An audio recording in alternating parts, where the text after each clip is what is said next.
Hello and welcome to Testing Grounds for the bi-weekly tournament hosted by Inkling Performance Lab. I hope everyone had a fantastic week at work or school or whatever, but we are here to bring you into your weekend with some fantastic Splatoon. I'm Crit, and I am here with X-Ray. How you doing today, Ray? Pretty good. How about you? I'm doing fantastic, and unfortunately we had to skip round 1 on stream due to a little bit of technical difficulties, but it looks like we're going to be hopping right into round 2 here. We have Cataclysm versus Destiny Troops, and it looks we're getting right into it. Yeah, our first game is going to be Clam Blitz here on Huntback. What do we think of this map? It seems like both teams are playing to the strengths of the map. We got two sloshers, or both teams are playing sloshers. They're going to be using the geometry and stuff. It's definitely interesting to see we have all three main sloshers here. We have the Soda on Cataclysm, and then the Tri-Slosher and the Machine on Destiny Troops. That Kent's sloshing machine especially, I think, is really fantastic for this map where you have just so much low ground, and so much you can get so much value out of something like a fizzy bomb because people are so close together all the time. Absolutely. And just as I say that, we see this Tetris trading with that Tri-Slosher on Destiny Troops. So it looks like right now Cataclysm is starting to build up a pretty good clam count. Neither team has made a push yet, but Cataclysm definitely taking a good bit of map control. Yeah, absolutely going to be pushing in. Or not. I mean, I like this patience. We see them kind of holding back, waiting for the right time to push here. And okay. Yeah, that was interesting to see that bubbles. It looked like Destiny Troop was setting up to make a push, but they didn't necessarily have any clams. Yeah, they didn't have quite the proper setup.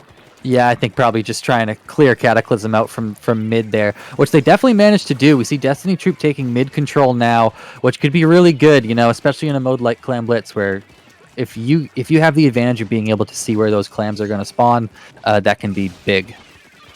100%. We got Dynamo pushing. Oh, just whenever I comment on that, he gets wiped. All right, lovely timing.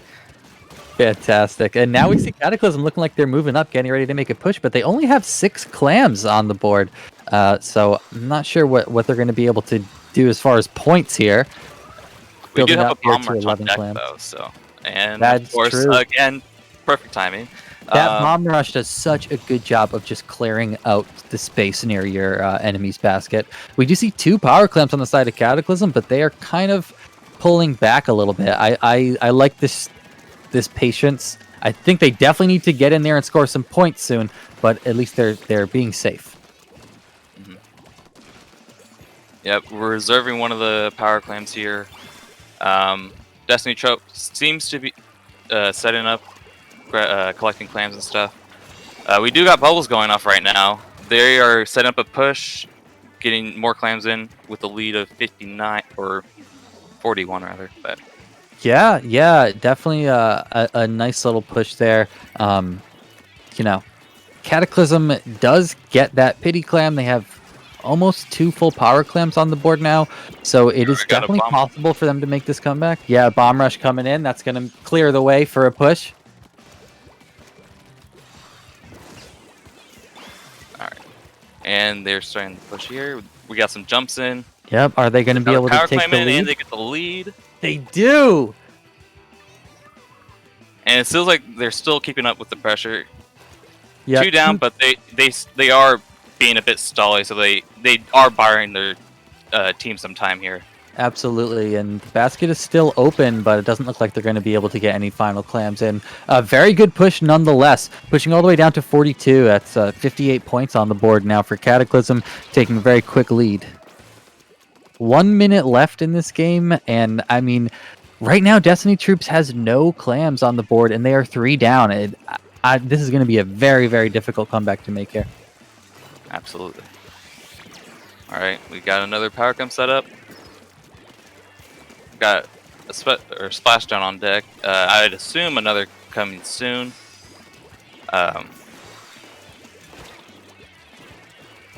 Okay, Destiny troops got armor off. They have 2 specials ready to counter push or potentially prevent a push.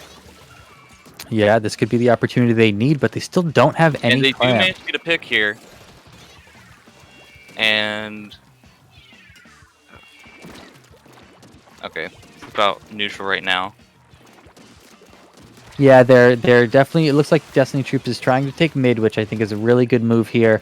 But Cataclysm is really threatening to, having that power clam of their own. Destiny Troop can't leave their own basket unattended. 4 seconds left. I think we're going to be going into overtime. See if Destiny Troops can make this push they need here in overtime. That Kensa machine does go down. 3 down. That's a wipe on the side of Destiny Troops. Looks like this game is going to go in favor of Cataclysm. And there it is, the broken barrier and the game. There you have it. Destiny Troops made that fantastic push right at the beginning. Not necessarily the beginning, but that first push there, I should say. It's the thing that I saw Cataclysm doing that I really liked was that they were so quick to back off when they needed to. We saw multiple times Cataclysm would have 2 power clams, be heading towards the basket, and then take a step back because they realized things weren't in their favor. I think that's something that's so important and to do in a mode like Clam Blitz, where if you don't make a push really count, it can almost work against you, right? Yeah, it could absolutely cost you. Yeah, I agree with that wholeheartedly. Comp-wise, it was very interesting to see the Rapid Blaster on Cataclysm side. That seemed to be quite a nuisance to Destiny Troops, as like the 2 long-range weapons that they had were like Dynamo and Squeezer. Squeezer's very good, like at a kind of like keeping like people back, but it is a very precise weapon. Whereas Dynamo is also very, very slow, so right. they both can at times have a hard time dealing with that. Whereas that leaves with the 2 very short-range weapons. So comp, to me, felt like played a bit of a role as well in that game specifically. Oh, absolutely. I mean, the Rapid Blaster is so good at controlling space, right? You have such a big zone in front of you that your opponents just do not want to be in. So it makes for a really good comp, especially on a small map like that, where being able to control a good bit of space is huge. So it looks like going into our next game, we're going to be playing Tower Control on Schellendorf Institute. What do you think of this map and mode here? I can't necessarily say I'm a fan personally, but I'd be very curious to see, because we didn't really see any like sort of like traditional like anchors, and like normally you'd see things like back in the, I'm not sure now with the ballpoint nerfs, but like ballpoints were very dominant in Schellendorf back in the day, and absolutely. We do see one anchor coming out, being that heavy remix that Popgun is using on the side of Destiny Troops. I think that's a fantastic pick here. I mean, there's so many good opportunities to hang up on that glass and really just be an absolute nuisance. Wow, we see a nice pick coming out, but Destiny Troop does go 3 down. First push going to Cataclysm here. Getting the first 2 checkpoints on this map, I say, are pretty important, because they like after the 3rd, it basically ensures your victory here. So it's gonna be very interesting to see how Destiny Troops handles this push. Yeah, absolutely. It is not easy to get past this little street here, as you were saying. Even to get past that first checkpoint can be pretty difficult. I think if either team manages to do that, then they have a much better shot of being able to play defensively and hold that lead. We do see Destiny Troops pushing back now, starting to push the tower. Wow, just as I say that, they go 1 member down, and it looks like Cataclysm has a pretty good defense set up here. They do have a Booyah Bomb ready, just in case things don't go their way necessarily. Absolutely. Yeah, that Booyah Bomb is going to be very powerful. on a mode like tower control. Just you can get your opponents to scatter away from the tower so easily. I think that. Yeah, so we see here it looks like Destiny Troops is trying to pick off some members of Cataclysm. They want to get a push started, but they're still having to play a bit defensively. Yeah, we got Popgun holding off, trying to prevent this other push. Oh, and he gets a pick on the Nautilus as well as Rapid getting down in the background here. They do seem like they're going to start another push, hopefully, or potentially getting the lead here. But it seems like the Zap, I can't say the name, sorry, is yeah, it seems like they're having a very hard time starting a push here, as like they're just going constantly charging the tower here. Yeah, that Booyah Bomb was actually big there. I think thrown by that heavy remix was able to kind of hold off Cataclysm a little bit, but it doesn't look like they're gonna quite be able to make that push down to the lead, and now we see Cataclysm trying to push back. Ooh, a very nice inkjet kill here. Potentially a double here. Oh, not quite. Yeah. But that was a very important pick here. Absolutely, absolutely. Continuing to push a little bit down to 50, but it looks like that is where that is going to end. Destiny Troops really trying to figure something out here. We see that K Pro going down, and Cataclysm is really just sticking together and playing really fantastically right now. Absolutely.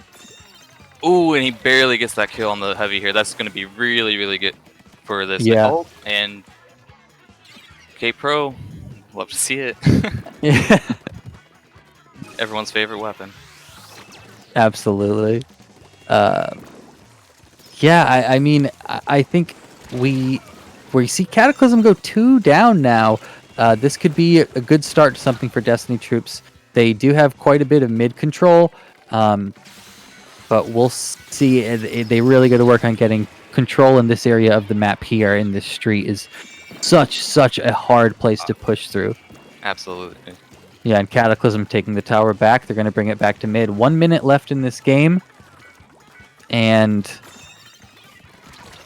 you know, Cataclysm is still leading, but by a small margin. It is very possible for Destiny Troop to make this push now. They still have almost a full minute on the board.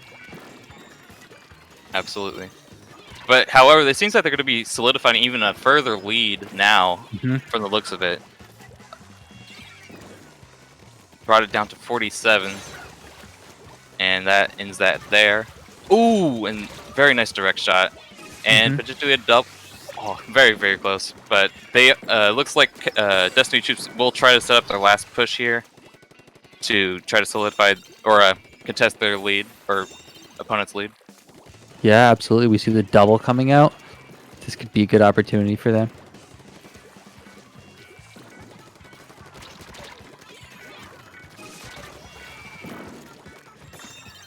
And oh, just at the end there, Destiny Troops with the full wipe. It looks like this game is going to go to Cataclysm. I mean, I have to say, Cataclysm was able to take that game, but one thing that we saw, I mean, look at how much green we see on this map, right? Destiny Troop did such a good job of having map control, and that was helped them be able to stop pushes that were coming towards them. Cataclysm was never able to really get sufficiently down past like that 45 mark to get through that street, that area that is so difficult to bring the tower past. So Destiny Troop, you have to give it to them, was playing a fantastic defense there, but that set is going to go to Cataclysm with a 2-0. Absolutely, and that first push shouldn't go unnoticed as well. TC Schellendorf is like kind of like your traditional like Rainmaker games, where like the first like big push, that's like what the meat of like the lead or what will ensure your victory. Because getting past the first 2 checkpoints may be a bit easy, but getting past or even getting to the 3rd checkpoint can really ensure your victory there, because it goes right into like where like line of defense is like kind of there but kind of not, and once it gets to that point, it's basically GG's. Yeah, you're absolutely right. Absolutely right. So it looks like we're going to be going into Splat Zone's Mako Mart next. That set is going to Cataclysm. However, this is a play all three format.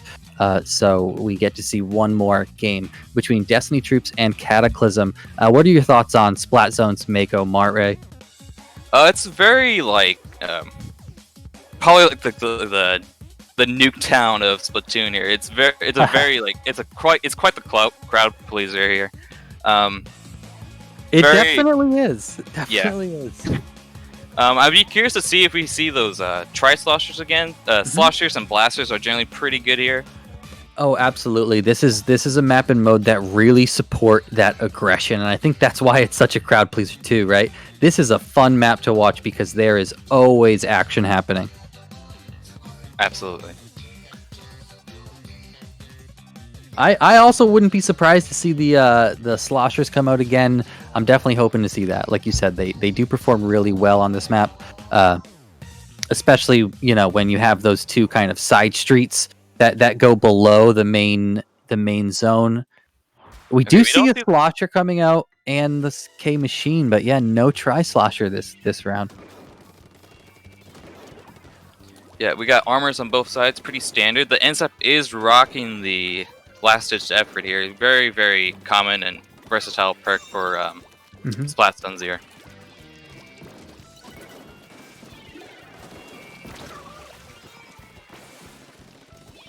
Ooh, it's interesting to see the charger come out here.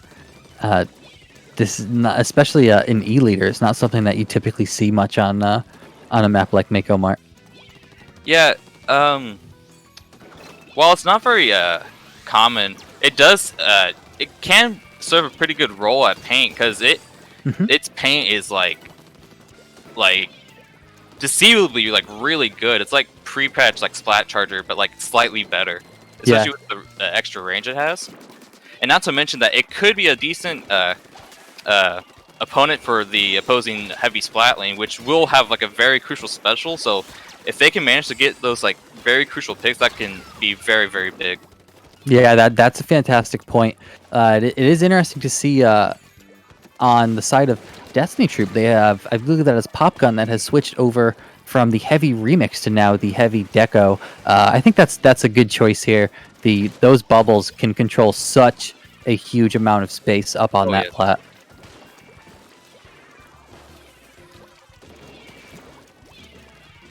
So we saw Destiny Troop with a really fantastic first push. Cataclysm now is in control, has pushed down to 35.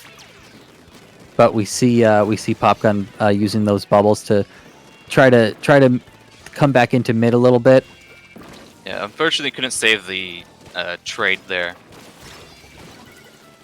Not quite 10 points left for Cataclysm. And they do get the cap. That's very good. Wow, that is fantastic. Yeah. We got bubbles on deck, trying to wall out that right stack a little bit. Yeah, very smart to see the jump out there. Oh, is that? Do we have a DC on the side of Destiny Troop? Oh yeah, it does. It does look like that. Wow, that's very unfortunate. They had just got the cap as well. Yeah, that is awful to see. I'm not sure if we're going to be replaying this. It doesn't look like it.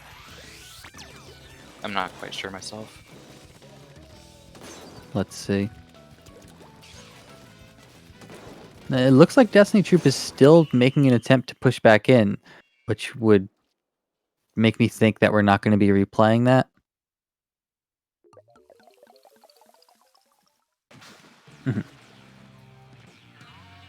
Yeah, so we're not going to be replaying that.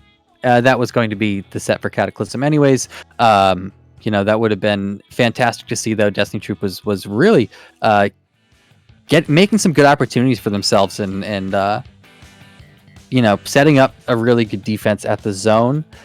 So we are going to be moving on now to round 3 in just a moment here. Let's see what we have for round 3.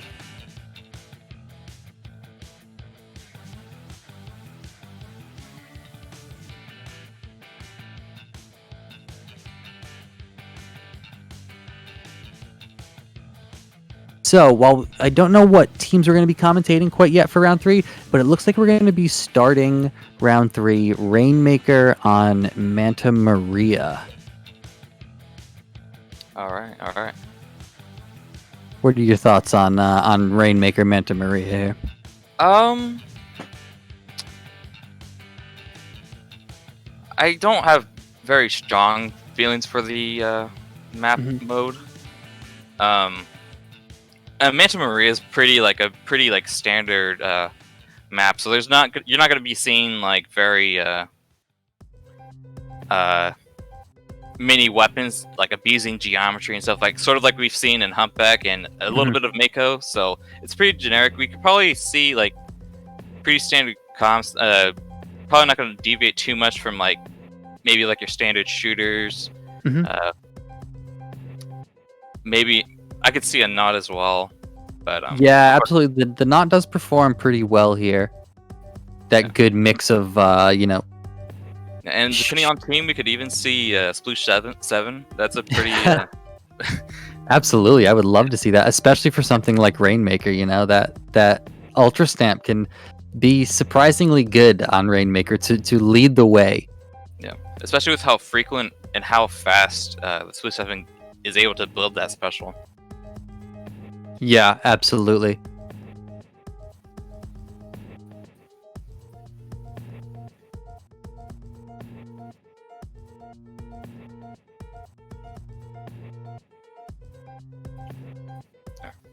So I think we're going to take a momentary break here as we get into round 3. We'll be back in just a couple minutes.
I'm supposed to be punished?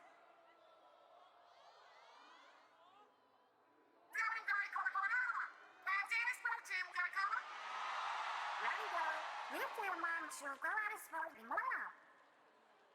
Caravan nice calling Mary, plus guilds to talk out of them. Kissing. Walking out the fire, while it's a slow ass pressure. One thing's up here, but to get a ridiculous deal. Leave or live it longer so man. When I love it, the Krakens style is going for my little hands out to gentlemen. Let's get going, go.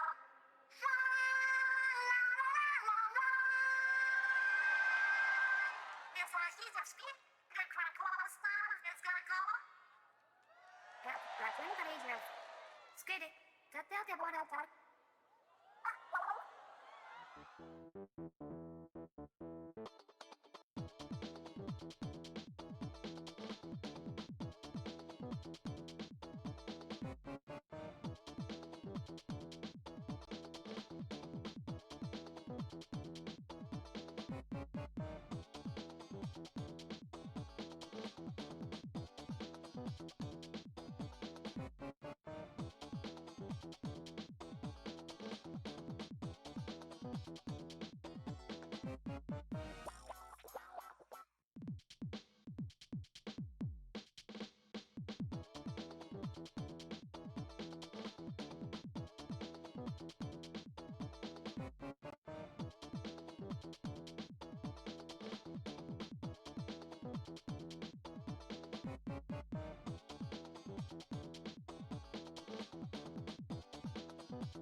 And welcome back to Testing Grounds 4. Once again, I'm Crit, and I'm here with X-Ray, and we are about to watch a fantastic set.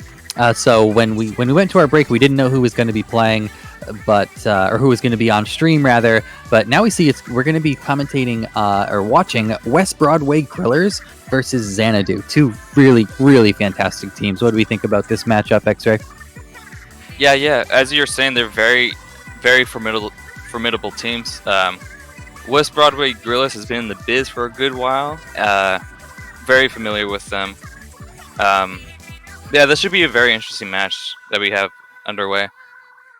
Absolutely. And Xanadu, do you want to shout out, was the winners of Low Ink September. That's another tournament run here on IPL, a monthly tournament. Yeah, these are two really fantastic teams. Now that I see we have West Broadway Grillers here, I am thinking, I know we were talking a little bit before we went to break about some of the weapons that we might see on Rainmaker Manta Maria.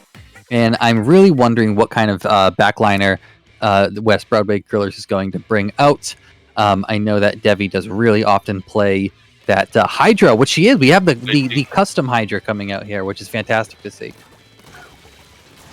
Looks like that first pop will be going to Broadway. No, that is Xanadu. Oh, my bad. All good.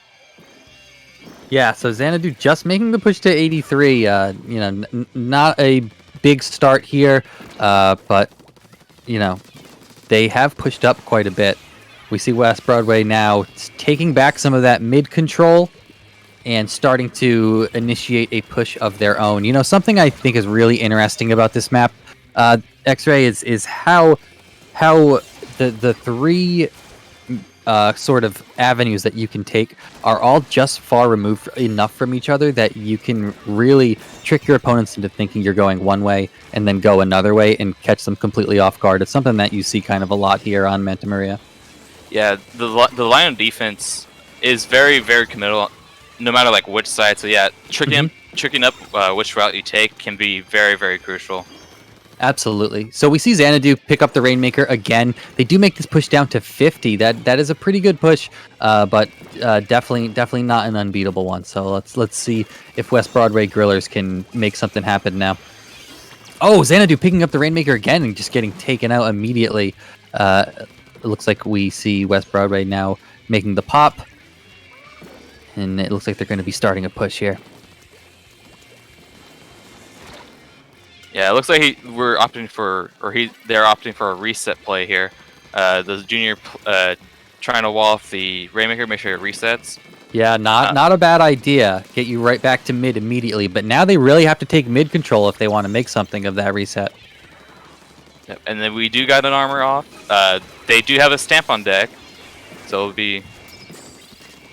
We see West Broadway taking that right route, which I think is very good here. They managed to push down to 28. That's a fantastic lead.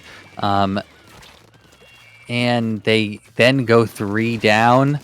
So it looks like that is going to be the end of this push. Oh, but we do see a couple members of West Broadway staying in Xanadu's face, trying to really distract them and really prevent them from getting a push going themselves. That's a really fantastic thing to see happen here. In a mode like Rainmaker, you can never let off on the pressure because the moment you do, you're giving your opponents the opportunity to make a big push. Absolutely. Oh, and just like that, we see Xanadu go 3 down, and the delayed wipe onto Xanadu. West Broadway looking like they're going to make another push here. Yeah, West Broadway definitely keeping up the pressure here. Even furthering their lead, that's very good for them. Mm-hmm. Can we see a KO here? And we do. Wow, that was fantastic to see them bring it to 28, and then again at that second little push to 18, and then finally take it all the way. And just look at that map. There's so much purple there. I think one thing that West Broadway really took advantage of was space. Absolutely, getting back in. It can be very, very difficult, especially whenever they're pushing up to like right before the drop. Since like all the levels of entry are like drop down, especially maps where you have to like climb up walls and stuff, where they aren't even too like high up, where most weapons can contest and even like take picks out of it. It can be very, very difficult. Yeah, no, it certainly can. So fantastic performance there from West Broadway Grillers. And it looks like next we're going to be going into Clam Blitz on Wahoo World. This, I think, is a really fun map and mode. One of the few that changes quite drastically throughout the course of the match. Absolutely. Wahoo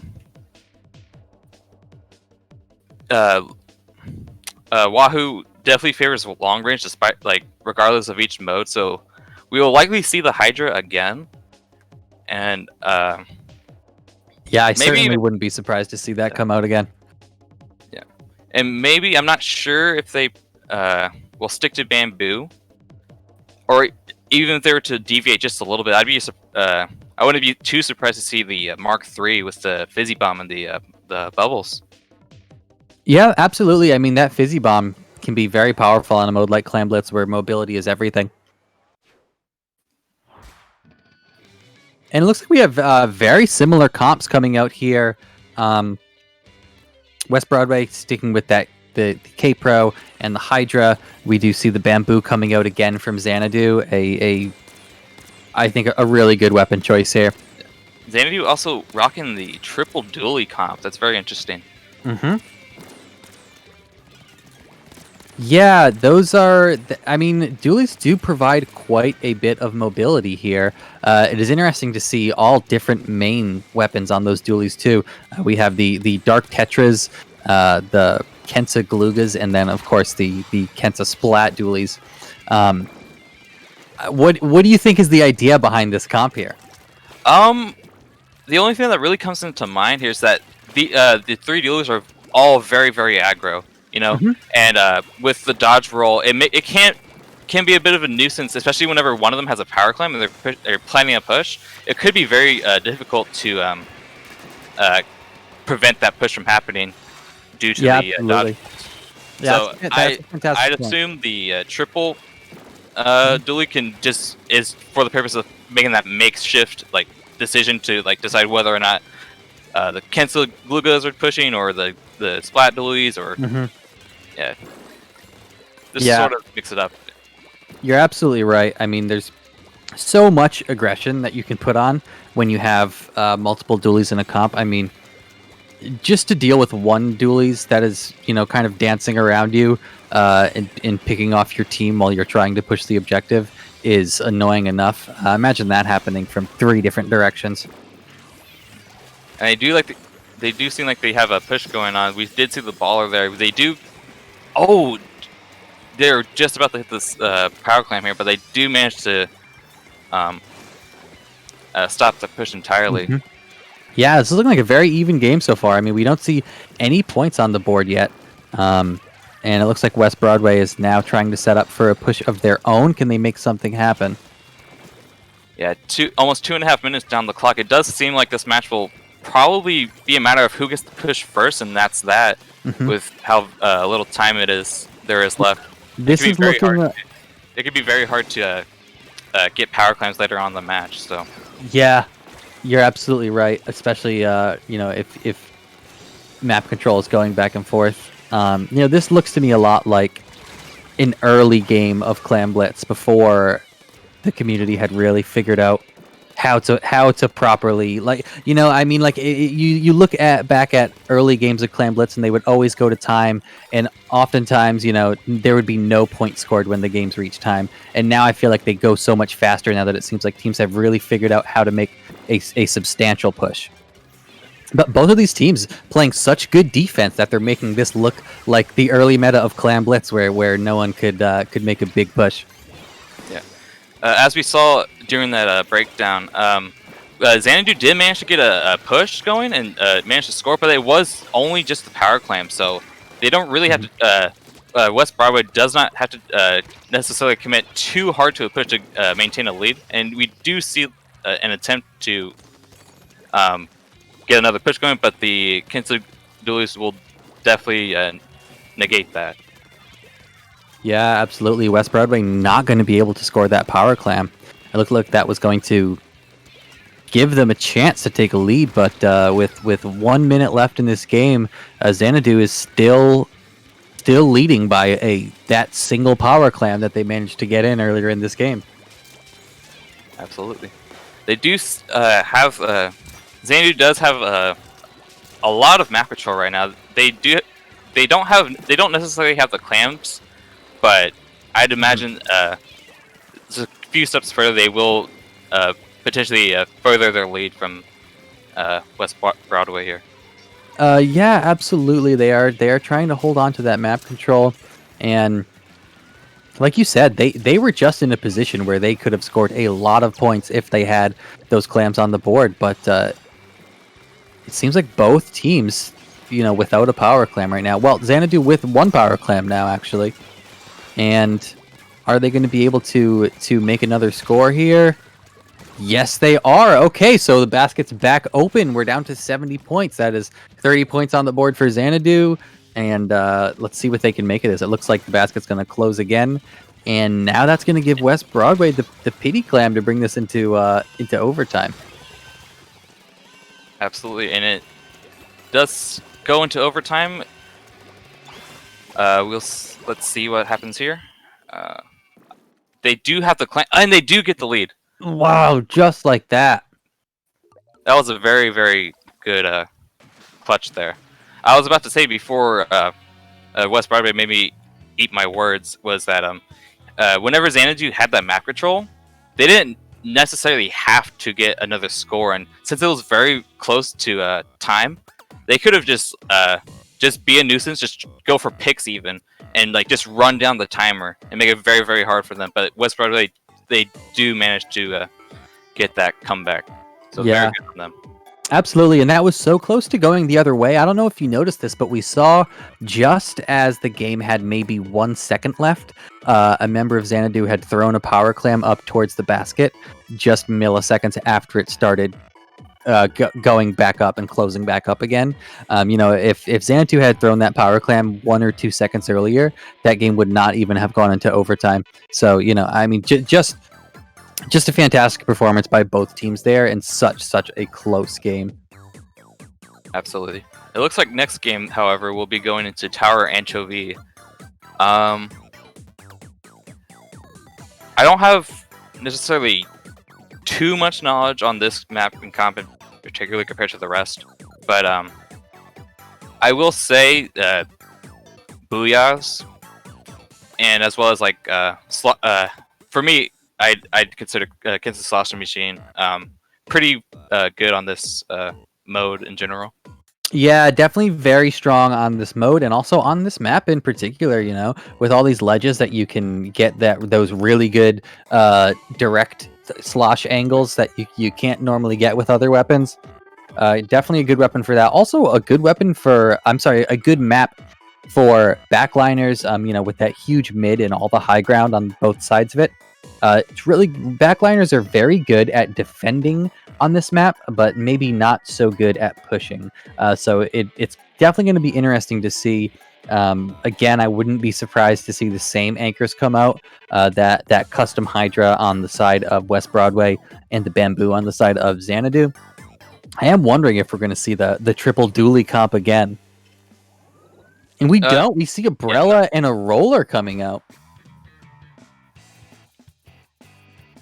Xanadu is sticking with that Dark Tetras, though. It seems to be a staple weapon for them, and one that really, really goes a long way for them. We do see the custom dually Squelchers coming out on the side of West Broadway, which I think is an interesting pick here. A weapon that has quite a bit of mobility. Not long ago, probably the most popular weapon in the game, but maybe not so much anymore. Yeah, despite the recent patches, I do consider it a very prominent weapon. It's very versatile. It has okay-ish, just good enough paint control. The kit is pretty decent, and of course, damage up is damage up. We all know how that is. Absolutely. Oh wow! All right. Oh, we do see the Inkjet coming up, but getting shot down by Lekeski there. Yeah, West Broadway's first push was indeed cut a bit short here. It looks like we are setting up a counter push potentially. They're pushing. Xanadu's pushing back West Broadway to their side of the map, and they do get a pick on the Hydra. That's going to be really big because Hydras are like very very good at taking like long range shots to potentially prevent pushes, especially on tower control. Yeah, they absolutely are. There's so much high ground on both sides of the map there that it can really make a weapon like that good for defending. Wow, we see this Brella really putting in work here, just going up, way beyond where that tower is and distracting the enemy team. Something that's so powerful and can be so helpful for your team. So we see West Broadway. They now have map control, and they're trying to band together to make a counter push here. Let's see if they can take the lead. What do you think? I think it'd be pretty tough. It's going to be very tough to top that performance that Xanadu had offered. But it seems like they aren't doing necessarily too bad here. The tower is catching up just a bit, but the CDS does get knocked out here. Yeah, it is so difficult to make it across that plat with that tower here. When we see is that Wiltsy just sharking, and it looked like using the Tenna missiles to call out the locations of the other players to their teammates. Probably the best use of the Tenna missiles in a comp setting like this. Absolutely.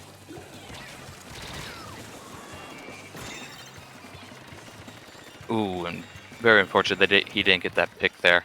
Yeah, we do see West Broadway now taking a lot of map control. I do like this double splatling comp that they're playing here. Oh, but it was they had two specials up, and it was just cut a bit too short. Very unfortunate. They'll have to come hitting a bit harder next time. But we do see the Tetris here sharking. Yeah.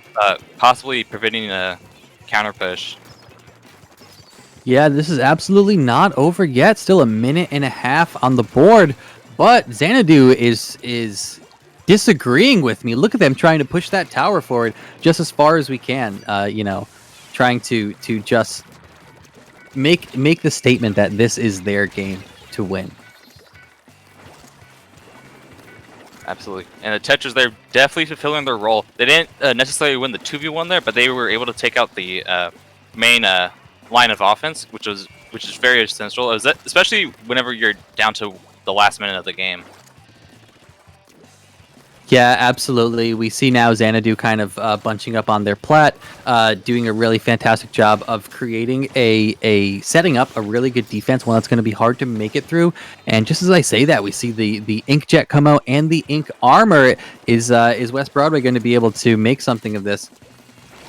Yeah, there weren't necessarily any picks there, but he did manage to push back the roller as well as the Splat umbrella.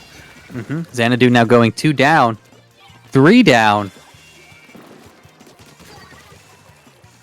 But still quite a bit of distance for that tower to cover before West Broadway can take the lead here. Pushing down now to 50. That's going to be a very good start. We're now 10 points away from taking the lead on the side of West Broadway. But it looks like that push is going to come to an end. With 9 seconds in the game, this might be it. Xanadu getting one last pick there on West Broadway. And that is going to be the game. So that's going to be a 2-1 in the favor of West Broadway, but a fantastic and very dominant game at the end on the side of Xanadu. Absolutely. That was interesting to me to see just how much Xanadu played with their comp and changing around their comp game to game. I hope moving forward that we can see more of that triple dually comp. That was really fantastic to watch. Oh yeah, that's the whole point, right? Testing grounds, Yeah, absolutely. So that is going to be round 3 of Testing Grounds, and it looks like that is going to be the end of our commentary block here. So we are going to take a little break, and then we'll be right back with some more Testing Grounds 4. Thank you so much for tuning in, everyone. X-Ray, where can people find you? I have a Twitter handle. Just go to Twitter and at xray_m2h3, and you'll be able to find my account there. Fantastic. And you can find me also on Twitter at critsuccess_. But that is going to be the end of our commentary block. Thank you so much for watching, everyone, and stick around for more fantastic testing grounds.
Good evening, everybody. Welcome to the Inkling Performance Laboratories Tournament Testing Grounds number 4. I'm Magic 8 Ball here on the mic with Fusion. How's it going, everyone? Hope everyone is having a spooktastic evening and a good almost Halloween. Indeed. I am excited to be back on the mic, and I know that we're going to have some good, clean gameplay here because Splat or Swim was this month's Low Ink winner, and I'm excited to see them play. I didn't get to see much of them because I was coaching my own team for Low Ink, but I know that they're solid players all around, and I'm excited to see them. Nice. Wysteria, the name's familiar to me, but I actually don't really know the members very well. Are you familiar with them? So, a couple of the names are like ghosts from my past. Like, I remember Booth from so long ago, and if that's the frog I'm thinking of, then I remember. But again, it's a shot in the dark. There's so many people in the Splatoon community. Yeah. And anyways, hopping right into things, Schellendorf Institute Splat Zones. We got a tent, ballpoint coming out on one side. We see an orange zap and a Hydra. The Schellendorf special here coming out on this side. And already, Splatter Swim is taking a lot of paint control. The tent's setting up on bottom. They've got those missiles. They get a pick on one on the roof. And they have control of most of mid already and forcing Wysteria to back all the way up towards left side. Wow, that was a very clean and quick collapse on the left side. Great stuff using the combination of the ink armor and the missiles to just get that one quick pick and then immediately collapse on the amount of paint control that they have. Using that tent shield to push up into the zone, carving out a path for them. That was textbook play. That was really solid. Yeah, definitely. I think that you kind of could tell that the momentum was like swinging in their favor as most of the map was blue, basically. The members of Wysteria all had grouped up onto that left side, but meanwhile, it's a lot harder to hold the zone here if you don't have control of the other team's roof and you're already pushing into their base. So Wysteria is going to get a free drop onto the left side, not able to take the tent out, but thankfully they're going to survive that attack from the Hydra. But as members go down on the side of Wysteria, this is really not looking good for them. The timer's ticking down all the way towards 15, and this ballpoint's probably going to keep people on their toes at a distance until the timer runs out. It looks like Wysteria is not playing that clean. I mean, the K-Pro definitely could have had the chance to get a couple of picks right there, but wasn't able to really collapse on it. Now Wysteria is finally trying to take something back, take something for themselves. Able to cap this zone just barely with a couple of people down on the side of Splatter Swim, and was able to get this amazing drop from the Hydra. Good awareness. Yeah, 100%. That Hydra was able to really clean things up, swing the momentum back in their favor. Missiles on the roof here are very obnoxious. The Hydra may be a Splatling, but it still can't move very fast when it's shooting. So Hydra's going to get taken down, but still, Splatter Swim is going to have the majority of map control. These missiles are going to be popped a little bit preemptively, targeting people on the left side of the map. They're able to single out one member of Splatter Swim on this side of the map, but it seems to be the 10s, and I don't think they're going to be able to get that pick. And that leaves them stranded on this right side here. It does leave them stranded, but they are able to get a pick onto the ballpoint Splatling, which has been a very key component of this composition, and as such they're able to get a good cap on the zone. But this tent is going to be a nuisance, able to team up with another teammate, and they're able to take out 2 onto the zone, and this goes back into blue, and the curling bomb rush out from this tent, sealing the deal for getting that zone cap. And now they're pushed way up into Wysteria's side of the map. Yeah, it's a little bit awkward for tents to kind of chill on the other team's court like that. They get dropped on by people. If you're going to push from anywhere, you need to like already be on the roof ready to go.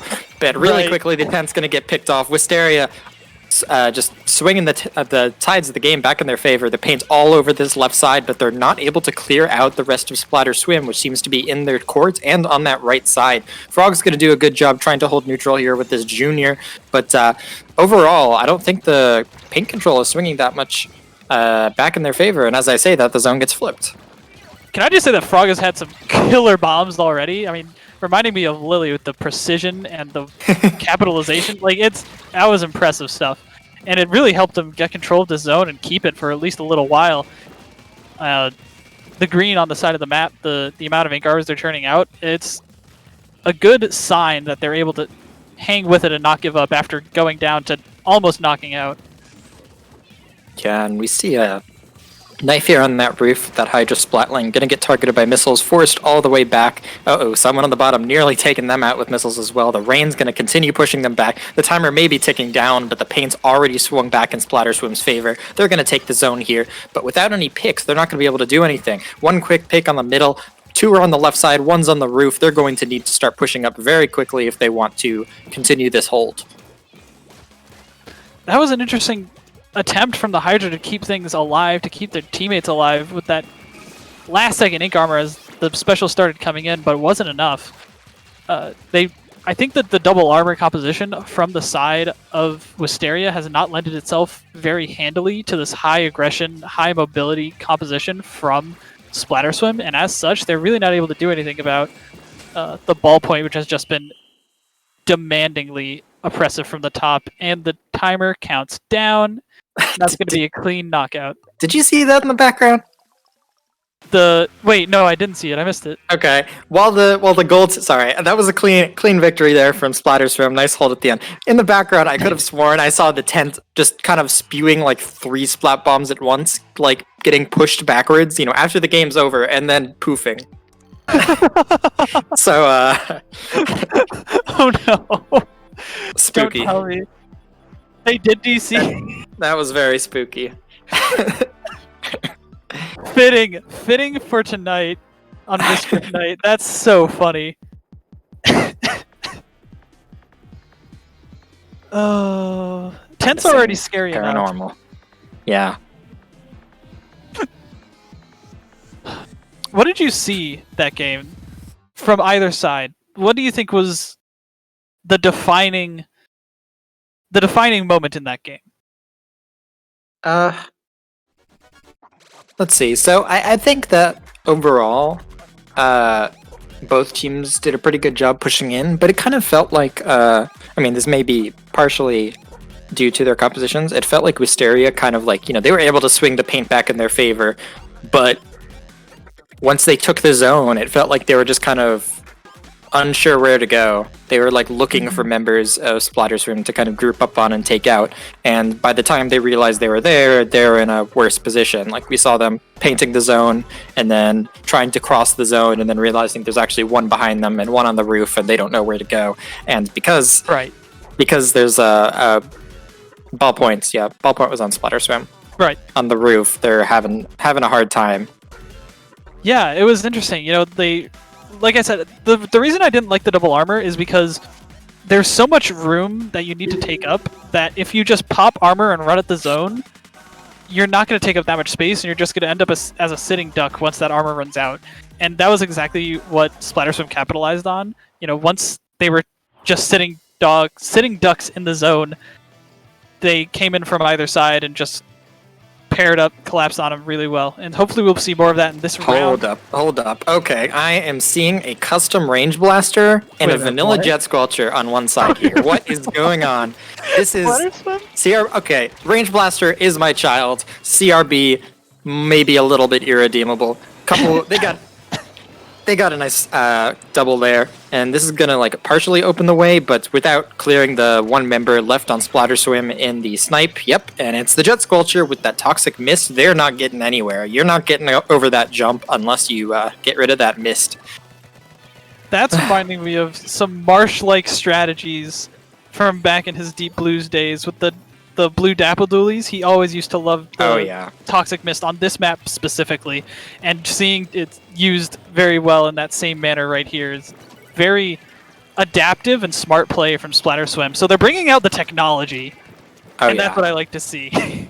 That's what Testing Grounds is all about. I'm personally a fan of Rapid Pro in this map for that mist for the exact same reasons, and of course there's a lot of weapons with mist that generally don't see the most use, but this is where you see them come out in full force. And Wysteria here is really just holding paint control. They were holding paint control in the mid, while Splatterswim was being forced back just a bit. But really, neither team is able to get full control of mid. Knife's backing up here, looking to perhaps help his team get in with that. Or their team to get in with that Stingray, but it's a little bit awkward. They're both just kind of poking at each other, not really sure how to get in. Yeah, it's feeling pretty scrappy. You're seeing a couple go down on either side every once in a while, but nothing really substantial. No substantial ground gain, no substantial special usage. But right now we see an opening for Splatter Swim as they pop the bubbles. They quickly get to the top left area and get a quick lead, but it's not going to last. 2 players going down, and Omega having to back up here. An interesting, very quick and smart decision, but we'll see how well it lends them because... Oh, wait, they got the Rainmaker back! Nearly. They tried to sneak it past them. Thankfully, Wysteria was keeping a good eye out, not able to... They weren't actually going to let that Rainmaker slip by them. And really, unless you get all the way up into that top left and get picks, you're not going to be able to push. Kip actually making it out in time. That Jet Sculptor with that mist, of course, going to be a major nuisance. Going to toss that mist at that block, force a push in another direction, or perhaps really force Splatter Swim to get up into the enemy court. And once again, up here in that top left, the Charger is just waiting there. So Kanan's going to jump up there, try and take out that Charger, make some space. And I think this is going to be the start of the first real push for Splatter Swim here. You see that they played that really well. People always talk about making proper pushes and how you need to have somebody leading the Rainmaker. And Kanan did a very good job of that, distracting the sniper, making sure they couldn't use Stingray. And really intelligent play. Unfortunate that didn't go anywhere and that Kanan had to drop off and the push was ultimately ended, but it was really, really clean. Yeah, definitely. But that a 51-point lead is gonna hold on for now as one of the members of Wysteria taking a dive in the endless abyss. Very nice shot there from Omega. Nice direct. That's what the range blaster is all about, and they're going to be able to get into the enemy snipe here. I get another direct. Those 2 picks are going to be pretty big, but unfortunately Frog coming in with that armor, again, going to slow down and make this push from Splatter Swim just completely non-existent or, unsuccessful. So really, again, both teams are just engaging in such a poke battle mid, painting out each other, but 3 members go down. And now it's just Knife. And as we just talked about, the important thing is getting a lot of people down, getting those picks to lead that push. And here we go. Rainmaker in the top left, but there's a lot of specials coming out from both sides. 1 pick going down for Kanan, making his way towards the pedestal to try and disrupt more members of Wysteria. Unfortunately, Rainmaker going down from what looks like a sneaky flank from this Tentatek splatter shot. The Inkjet coming out, getting 2 down on Splatter Swim, and that was a really clean flank from Kaji's BF right there. Yeah, it seemed like they came around the left side, and the Rainmaker got caught in the court. They kind of decided top left wasn't an option. Let's try taking it mid, and they weren't able to do it. Now Kaji's BF coming in with 2 quick picks. This is really dangerous because if there's one waiting at the top left, it's going to be game over. 3 picks, but it's not going to matter. Oh my goodness, what an effort! It looked like Kaji's BF just came alive in that last minute, but it wasn't enough. That was so close to being Wysteria's game. Yeah, man, this map is so volatile. Mm-hmm.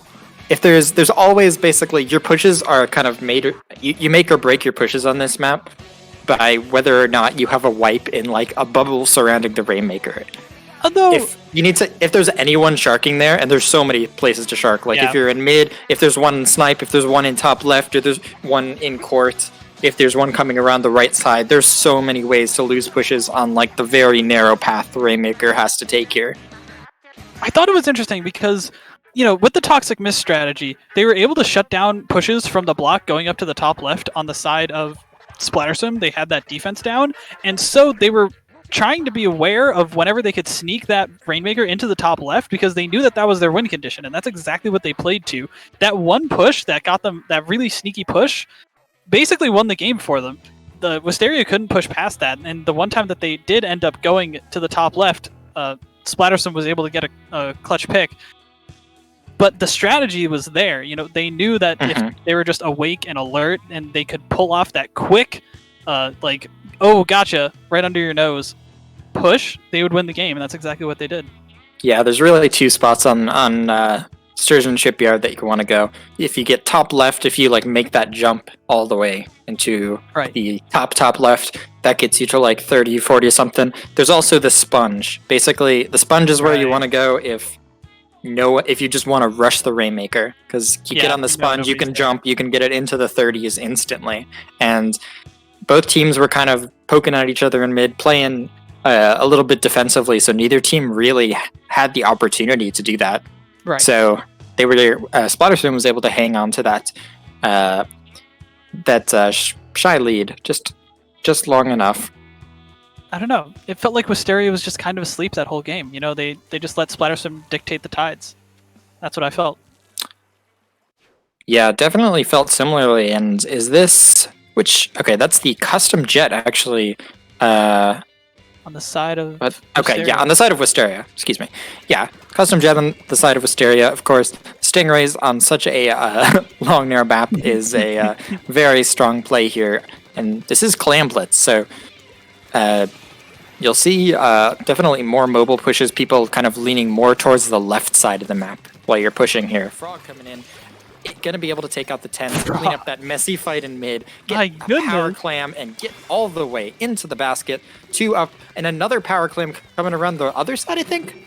No, that wasn't a power clam, that was the just a few normal clams. But the score's gonna keep going down here. Not enough picks to really let Wysteria blow this push out of the water, but 62 is a very respectable push at the start. Frog put in so much work there. I mean, the team up at the beginning to open up the route to the basket, and then to get in all those clams practically by himself.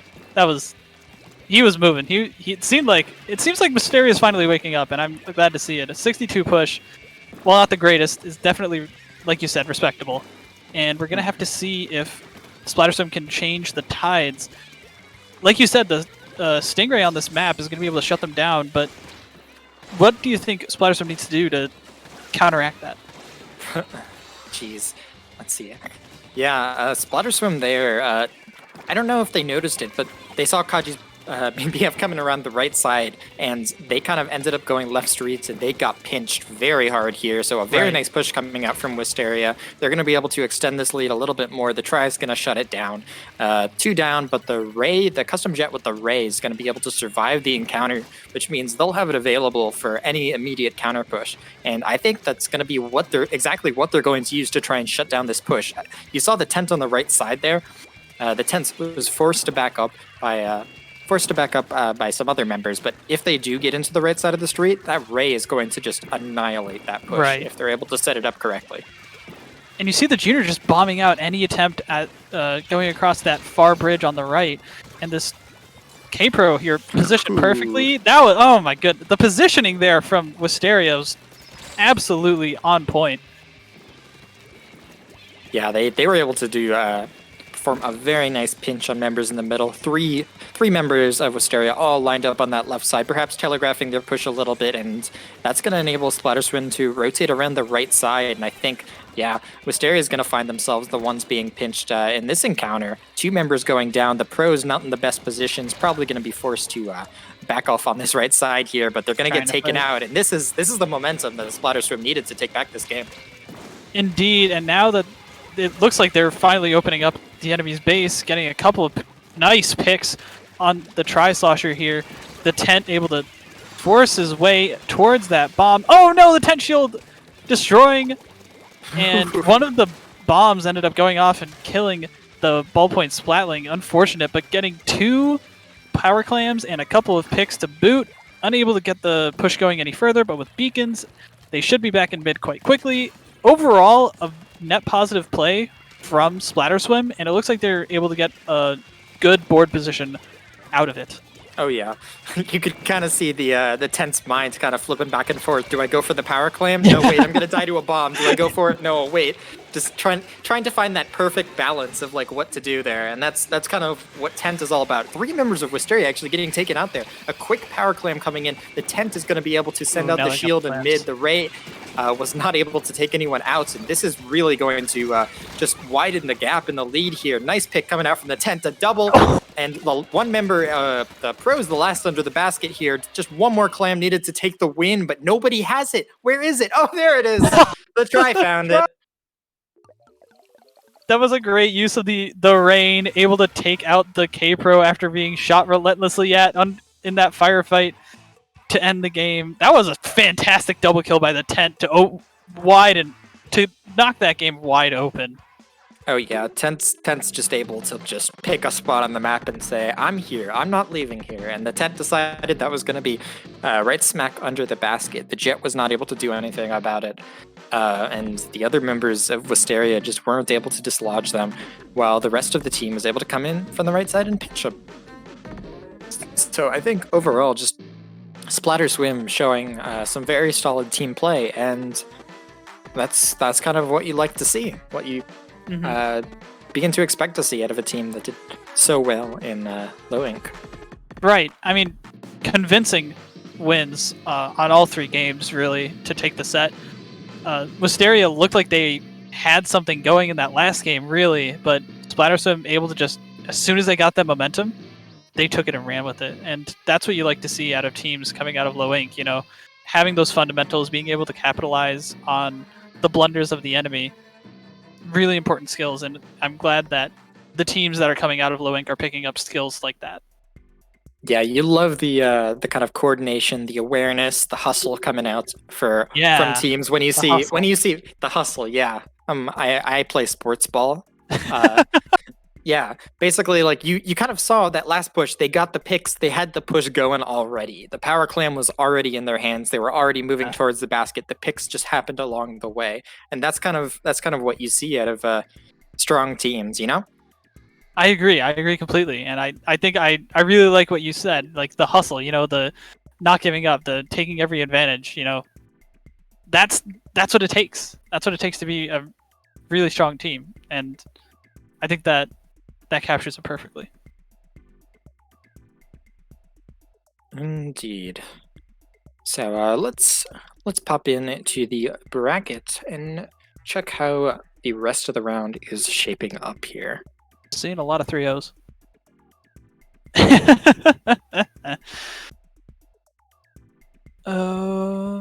Nothing incredibly interesting. Arctic Moon is up 2-0 over Miklon Heroes. Right now, that's an interesting piece of knowledge right there.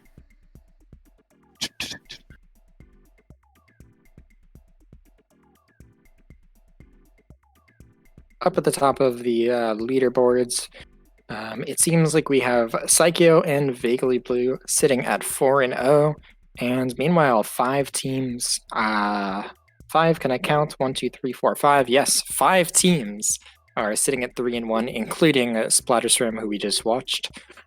So this last round of Swiss will definitely have a big impact on that final standings.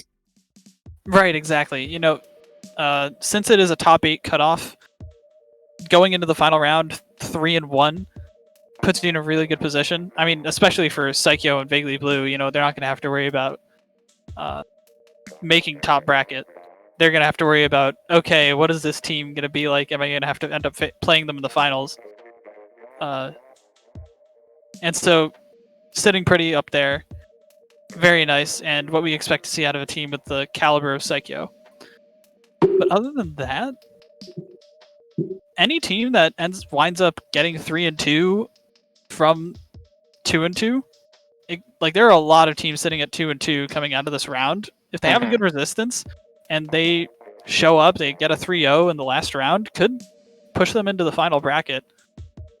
So I like the fact that there's a lot that could happen in this last round. Yeah, right now, wait, 1, 2, 3, 4, 5, 6. I actually couldn't count. As it turns out, there are 6 teams sitting at 3-1. Wait, 1, 2, 3, 4, 5, 6, 7. I can count. I swear. And now, so yeah, exactly. Only 6 of those teams will make it to the top 8 if Saikyo and Vaguely Blue maintain their top positions. Yeah. So I think that's probably that's going to be very interesting to watch. I think tiebreakers are probably going to make a pretty big difference here, given that most of the teams seem to be tied at the same record. Right. Swiss is a cruel mistress, and many teams do not like it for that. There's going to be teams that end up getting cut off that, on a different day, in a different set of circumstances, could have made the top bracket themselves, but unfortunately, there's a limited number of spots. Mm-hmm. And a Swiss's cutthroat like this is going to leave some hearts broken. I know it's a bit of contingency. It's a bit of conflict in the community. A lot of people don't like Swiss for that reason, but go ahead. What were you saying? Oh yeah, I was just going to say, could we get a 1 in the chat if you know what number comes after 0? Thank you.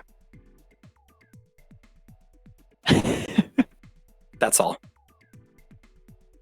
So while we're waiting on round 5, why don't we just take a short break, and we will be right back with testing grounds from IPL. Stay tuned.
Welcome back.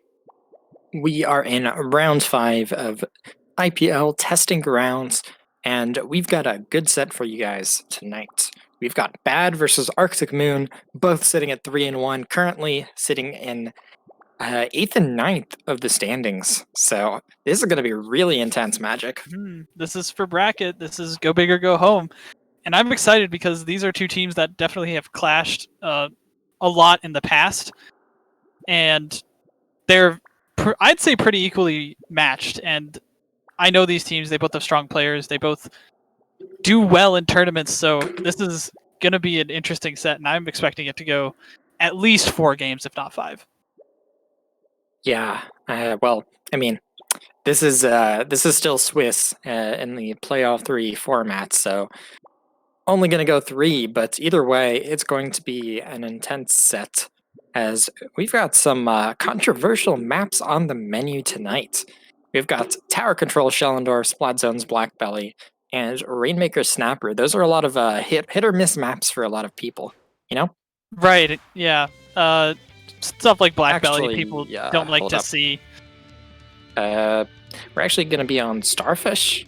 Okay, sure. Looks like we're actually gonna be on Starfish here, and Hydra coming out from one side, Charger on the other. We see a V dualies, very nice. I love to see it in testing grounds with those missiles.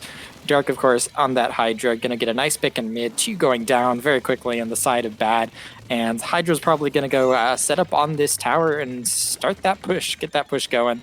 As members of Arctic Moon are already in the enemy snipe, this is looking very good so far. Fusion, I'm sorry.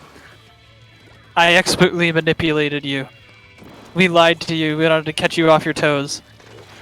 Just as Emmett caught that Hydra off of his toes, able to shut down that push at least for a little bit. Now they're coming to the checkpoint. The Stingray coming out at the perfect time. You see some missiles coming out on the side of Bad as well. But 2 going down! This sloshing machine unable to protect his friends though. Splashdown coming out, trying to get some control back, trying to get the quick pick to trade out. And he does! This is a very scrappy match right now. Oh yeah, it's been back and forth in this this match in mid. The machine's able to get a pick, but Bad's able to stabilize here in mid. With 2 members down on the side of Arctic Moon, they can start pushing up, probably a little bit too early to get that tower moving, because you don't have any teammates pushed ahead just yet. And with that armor, I think? No. Did I see an armor coming up from the other side? There it is. Like it. Yeah. It's going to be a little bit difficult for them to get into mid. Honed's challenging this Hydra here, able to get the pick, trying to clean up the one on the right side, who was able to take out Emmett. But overall, Arctic Moon coming out on top of this encounter and going to be able to bring that tower all the way back to center without losing the lead. Oh, that was a 1-point meme. So close for Bad. And you saw Honage putting in work on the enemy snipe right there. The enemy, the perch. Unable to successfully stop people from getting to the tower, but it was a good effort. And like you said, this match is going back and forth and back and forth. And already there's so much green on this map. They have so much paint on the side of Arctic Moon.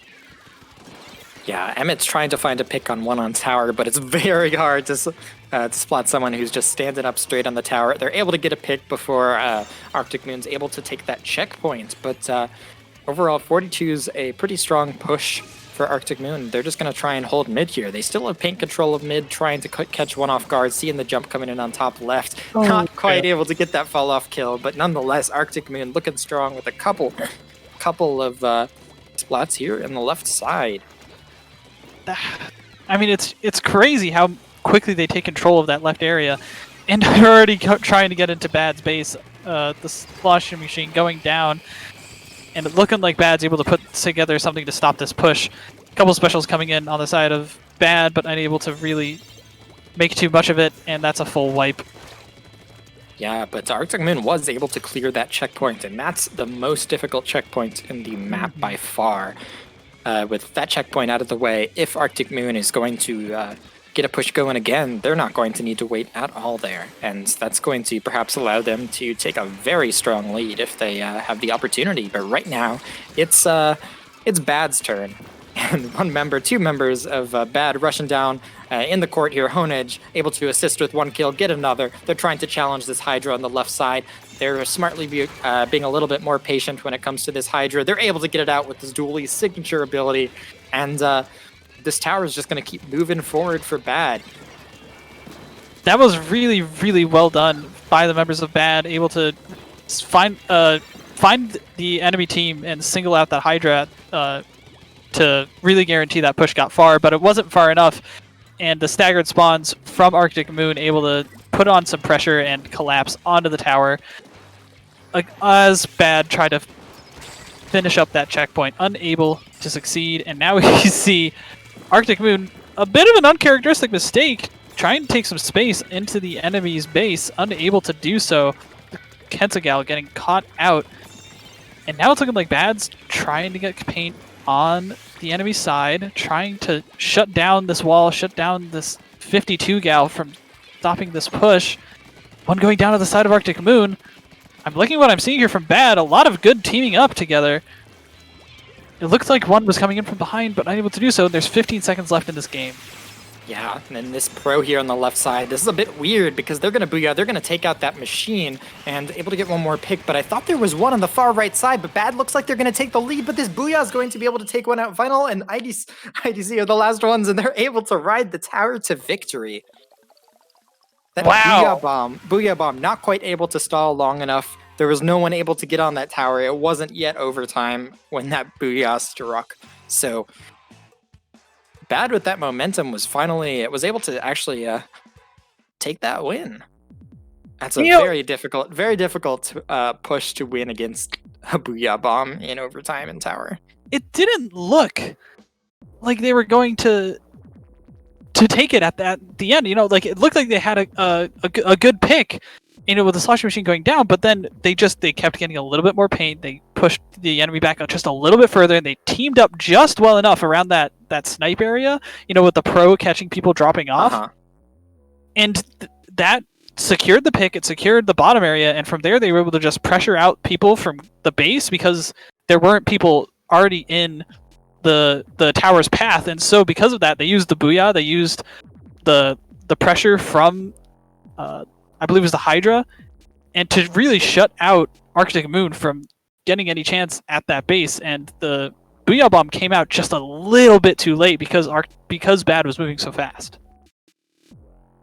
Yeah, Bad was just able to really get all their momentum going in that last push. They were able to line up those specials at just the right moment. And I think perhaps Arctic Moon was a little bit overextending a little bit. We saw that one push at the end where the Gal kind of rushed up, and that 2 down really opened the gates for Bad. And I think at the end as well, I mean, this map, I think almost everyone falls victim to this, but on Starfish Tower, you basically see the tower, but it's so far away from like the ledge. You kind of end up diving forward and dying in the process. So some extra patience perhaps would have been would have been advised for them. But whoa, some very interesting comps. I think Arctic Moon is going like 50-50 here. They got the 2 sloshers and a tent coming out on Black Belly. Let's go. I mean, I understand the concept because the sloshers are really good for the verticality, and the explosher, as if it gets set up in that high tower area in the middle of the map, it puts on a lot of pressure, but it just doesn't seem like it would work too well together, especially with the slow pushing from the tent. But I mean, hey, if they're the ones playing, not us, so maybe they know something we don't. Honedge, very nice shark there, catching the Explode, dropping, who is reaching for the charger. Twig with this machine is not going to be able to get that pick on the member of Bad, and Twig's gonna be able to actually jump out in time. And this is where Bad starts setting up that first hold of theirs. They're actually going to focus over on that left side as the tent shield comes rolling into mid, and this is probably going to just give Arctic Moon some space to move in, but doing that, they let Arctic Moon kind of trickle right into that little half pipe there. And that armor combined with all the bombs and pressure from Bad just took 2 out. And once 2 go down, it's so hard to continue the push. You just kind of have to back out immediately. I really respect the composition that came out of Bad in this scenario because, I mean, I'm not sure if they were expecting the tent, but the double bomb on the Junior and the 2 suction bombs are going to make that tent's chances of getting back in very, very low. Able to do so at least for a little bit on the side of Arctic Moon, get a quick cap, but unable to really use that tent for staying power, and the last 2 going down, and oh god, 3 going down on the side of Arctic Moon. This is looking like Bad's in control, and Arctic Moon is just kind of fumbling in one by one. Oh yeah, that's definitely what I see here as well. You saw the tent continue going in. The machine came in a little bit early, just like 20 seconds ago, before the rest of Arctic Moon was back. One getting picked by the charger. Bad is just kind of letting Arctic Moon really just feed in. And that's not what you love to see here, but perhaps there's some life yet as Kofor on the tent's able to get one quick pick and start painting up this left side with bubbles. I forgot how impressive Emmett is on that snipe. He is a monster of a sniper, and although you see him backing up here, he's not going down. He refuses to go down, and he's going to be putting on pressure with that bomb rush. As we see The tent was able to get the cap onto the enemy zone, but it wasn't going to last for long. Emmett with this bomb rush, and 3 going down on the side of Arctic Moon. And Emmett, the anchor, the monster from top mid, is not going to let people get back into this map without a fight. Oh yeah, he spots one, I think, on the left side here. Maybe it was just me, but I could have sworn I saw a little bit of ink move over there. Tent seems to be eyeing it as we see them popping through the hills. Looks like, yep, the Explo is coming through left side as well.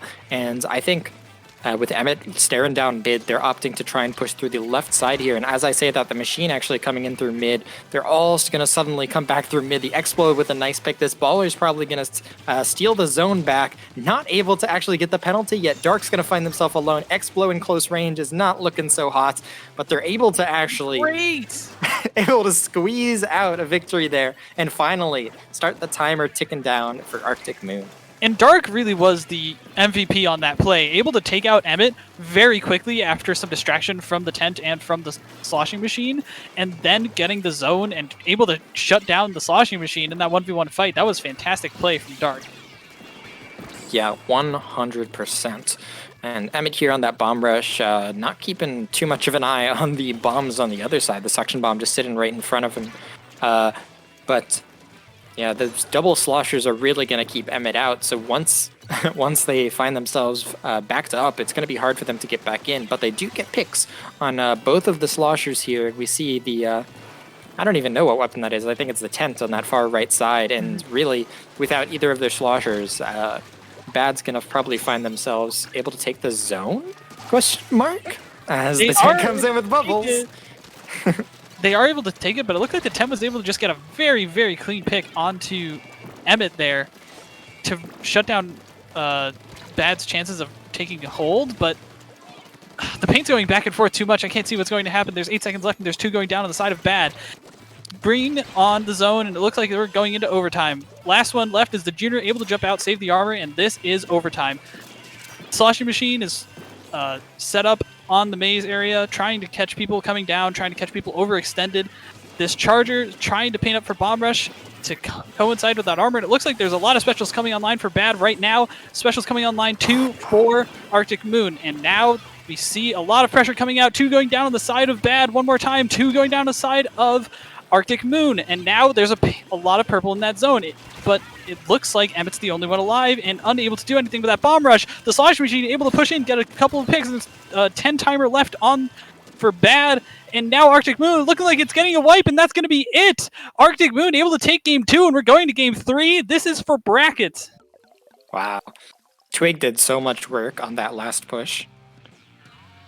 It started with that splashdown. That splashdown destroyed a baller. I mean, I think it's basically never a good idea to start your pushes with baller, because baller, you kind of breathe on it and it doesn't exist anymore. It's like a bubble. Right. You just pop it with a finger poke. You press the arrow button. Yeah, I mean, that's exactly what happened there. They started with the splashdown. That was able to catch one of the members of Bad off guard, and just from there, Emmett was trying to like reach, kind of not reach. He was the last one up. He basically decided like, we have to go now. We need to bomb rush and take the zone. And unfortunately, with members already dead on their team, they weren't able to get anything going there. Twig really just was able to get into their base, get a couple very nice picks, and secure that victory. Especially pressuring, like, that bomb rush could have done so much work, especially if Emmett stayed alive, but Twig was right up in his face. And that, just very good awareness and positioning from Twig. And that led Arctic Moon to do exactly what Bad did in the first game. So I don't know what to think anymore. Which team is more clutch? Like, that was impressive from both teams.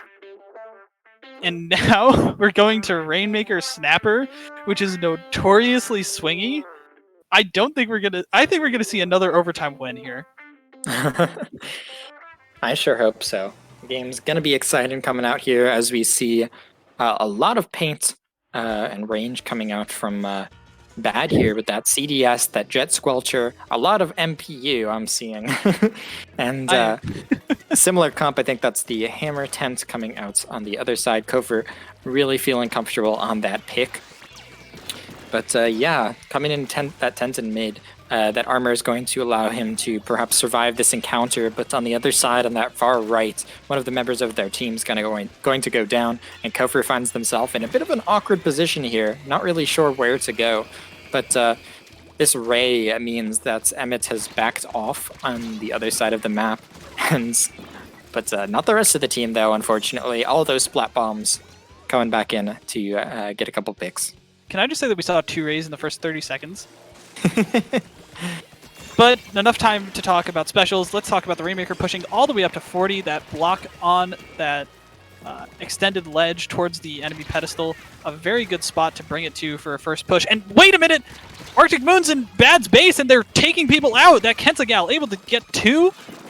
Oh, but it looked like the K-Pro was able to finally the Junior is able to squeeze out a couple clean picks and able to prevent this push from going way, way too far. Bad had such a bad position, but Vinyl able to come up with some clutch picks and prevent Arctic Moon from really putting that game in the hole. Oh yeah, I mean this is really all about flank. Sniper Rainmaker. If you get into the bait, if you're pushing left, you need someone to go right and flank. If you're pushing through mid, you need someone to go left and flank. It's really all about just coming from like surprising your enemies from behind, and that's what the Arctic Moon was able to do. Unfortunately not able to get any extra points out of that, but they're still in control of mid here. This tent's coming up through mid. This is going to open the way for the Rainmaker if they choose to go that way. That ray is going to discourage them and perhaps tell them to push another time, but the tent trying to take that opportunity to move through mid. Emmett saw that coming a mile away, and this is a full wipe on Arctic Moon. Emmett's going to try and set up on this left side of the map, start getting some paint down, and prevent Arctic Moon from dropping in mid. And this is where the momentum could start going the other direction here. We do see one going down on the side of Bad, and the Rainmaker being picked up by Arctic Moon. The tent coming in, trying to flank on the other side, just like you said, putting pressure onto both sides of the map, and they're able to get a pick because of it onto Vinyl. Now a tent coming in. You saw the hammer throw, and you saw the Rainmaker barrier taking out Emmett, unfortunately, but Bad able to keep their ground, keep their paint, and throw some bombs to prevent this Rainmaker from really moving forward. They're going to have to come up with a little bit of a better strategy than forcing it at that block on the side of Arctic Moon. We see the Ray come out. We see... Oh, nobody's standing except for the Ray, and now Dark left alone. Fusion, I love Ray, but I don't love what it can do when your team is all dead. Yeah, I mean, anything's going to find itself in an awkward situation when the rest of your team is dead, and this could be Bad's opportunity as 2 members come through mid. They actually catch one who dropped from the snipe. Very nice. And the Rainmaker's going to start moving forward here, get up into that snipe. They might get taken up, but they actually are able to sneak by and get that lead. And that Booyah Bomb is going to make it even worse for them. The one who is behind them is going to get taken out. This pro is unfortunately going to get outpainted and forced back here, but the push is not over yet. They're not quite able to actually hold mid. Finally, they're able to get forced out of snipe. 1 pick, 2 picks, and a nice bath to clean off all that sweat. Hone Edge coming in, going to probably finish off the Rainmaker. Not quite, actually. Rainmaker finding themselves on top of that situation, but this is still not looking good for Arctic Moon. The difference between 40 and 12 is light years on this map. You need to basically almost wipe the entire team if you're going to get there. And that's what I think Arctic Moon is trying to do here with the tent pushing in. They're trying to just at least muscle their way through, but they're going to have to take care of that Ray somehow. They just don't seem to have the firepower. They don't seem to have the long-range specials to deal with these Rays and this range shutting down their pushes from the tent. 30 seconds left. It looks like Arctic Moon's grasping for straws as 2 go down, and there's a lot of yellow covering the Rainmaker. Emmett getting a very good pick onto the enemy Kentagal and shutting down the push, and they're just going to leave it over here. They're not going to let Arctic Moon come towards it. 1 going down to the side of Bad. 2 going down to the side of the Bad. Wait a minute, that's a flank. Yep, there's one behind them. This is exactly what they need. They need one of the snipe, but okay. Bad interesting. Was so smart. Bad is so smart in this game. That's a very interesting idea. They're going to need to pop it very quickly. The Rainmaker had reset to mid. They are not able to grab it in time. Actually, no, they are able to grab it in time. Armor coming Hard out, to and looks good. like the Rainmaker's trying to make a final push. There's a Ray on the side of Bad, but the enemy is in their base. The Ray is coming from all the way on the other side of the map. That was so smart again from Bad. The level of mind games, the level of awareness on Bad's part sealed them that game in 3 different situations. That was so impressive to see. Good What a on Bad for making count bracket. Man. That was quite the game. That was a really messy ending. I found myself very confused about what was going on. Yeah. But Bad making some very nice plays, able to seal the deal there. Taking that Rainmaker off the edge, was able to move the Rainmaker out of out of their base and Out of harm's way. yeah, moving it out of their base and forcing Arctic Moon to basically start over on that push, which means that they're so much farther away from a push on the left side, which means, the easiest and most convenient looking option is mid, but of course that Stingray there is looking rather threatening, so they have to go around left. That extra time gives them enough time to charge up that Stingray, get some specials, and take the win. And just the awareness that it was right at the right time where they could dump it off, and they really needed to go back and grab it quickly. They couldn't meander, they couldn't take their time, so it gave them time to get people respawn, to get Emmett in the right position to use that Stingray. But the other time that I thought was really, really smart from Bad was during that push that got them 12. They saw the tent come out, and the tent basically went on autopilot and did the tent thing where it's like, oh, all right, I'm just going to drop my tent in the middle of the ramp, and they're not going to be able to push it. But right before he did it, they went up the box to snipe, and they were able to sneak around him, and everybody thought that push was about to get shut down, and they just ran past him. And that was so smart on so many levels from Bad. Yeah, I mean, Snipe's exactly where you want to be setting up camp. When you're pushing, if you get anything with some range up there, you can force. Well, the Rainmaker has some range, and the Rainmaker has some range. If you get anyone with range up there, they can start forcing people back. You can actually even fight people coming from that top right, the Right. area coming right out of spawn. And that's what they were able to do. They basically just saw an opportunity. They were able to stall long enough to, keep the enemies back and just rush the Rainmaker into that 20 point. The push in mid is like so much shorter in length than the pusher on the left side, but it's so much more dangerous. Right. Great stuff from Bad. I hope to see them do well in bracket tonight, because I think that they're online, that they are really working hard to earn it, making some very, very smart plays. So as of right now, that is the end of Swiss, and I believe bracket will be starting shortly. Yes, I believe so. And it seems like our top 8 has been secured, and it seems to be Vaguely Blue and Saikyo, of course, on top. Any Campers, Krakens, West Broadway Grillers, Bad, Gamers Against Weed, and Hysteria.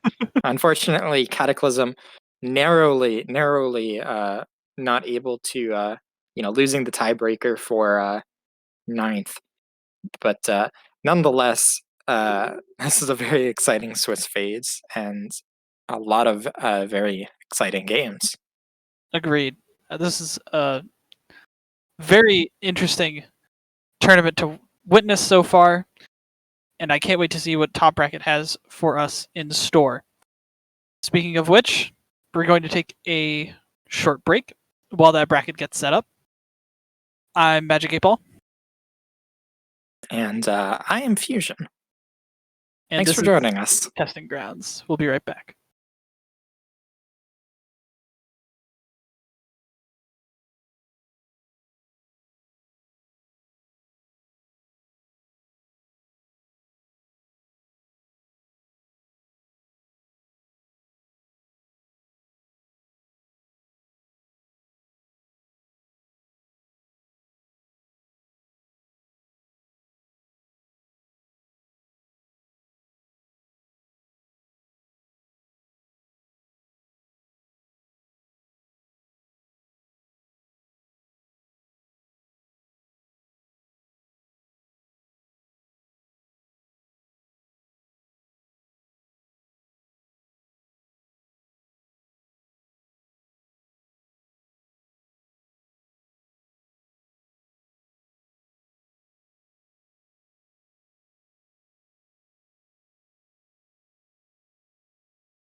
Welcome back, ladies and gentlemen, and everyone in between.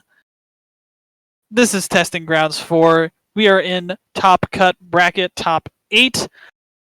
I'm Magic 8 Ball on the mic with Fusion, How's it going, everyone?